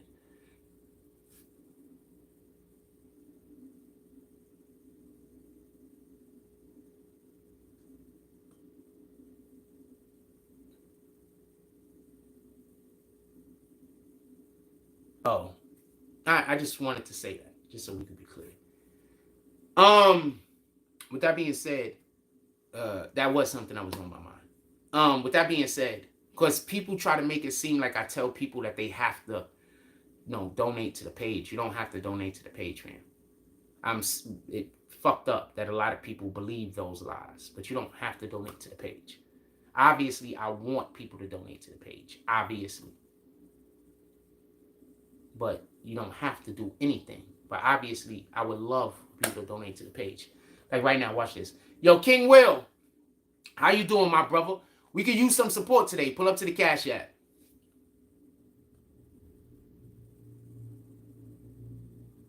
I don't know if Henny Head is still in here. How long was that? 12:28. What time is it? Hey, Henny Header, you still in here? We could use a little bit of support. Pull up to the platform. Now, I just said that. Now, if these brothers pull up with $5, $10, that's dope. If they don't, then it's okay.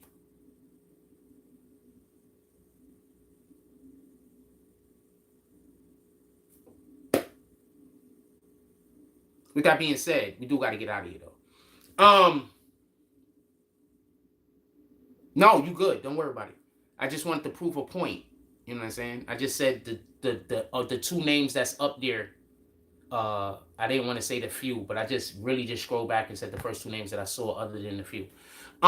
With that being said, everybody have a beautiful day today. Go out there, do something worth doing. We may come live back a little bit later. I don't know. It said it's gonna rain like about 1. So I guess I'll look and see how the rain go, because I would like to go outside and do the show today.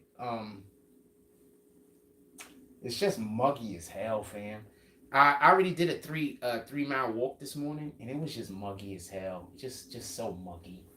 Like, it was just muggy. Like, when you're walking around, you can feel yourself sweating under your clothes. You're like, ugh. It was just muggy. It was uncomfortable. So I was like, I'm gonna stay inside. Also, I just didn't want accidentally get rained on. And I wanted to at least have a show where I don't gotta try to avoid people playing music. So I didn't have to try to avoid anybody playing music today. So that was dope. With that being said, everybody enjoy your day. Go just do something worth doing, fam. That's it. Just go do something worth doing. I don't know what it is. I haven't got the slightest idea, but you might. Like, comments, and stamp God's name on it. Like, comment, subscribe. Join the notification gang. Hashtag Bronx Bombers. Let's get it. I love y'all. Take care of each other. Hug the kids for me. I haven't forgotten about you, and that's all I got on this one.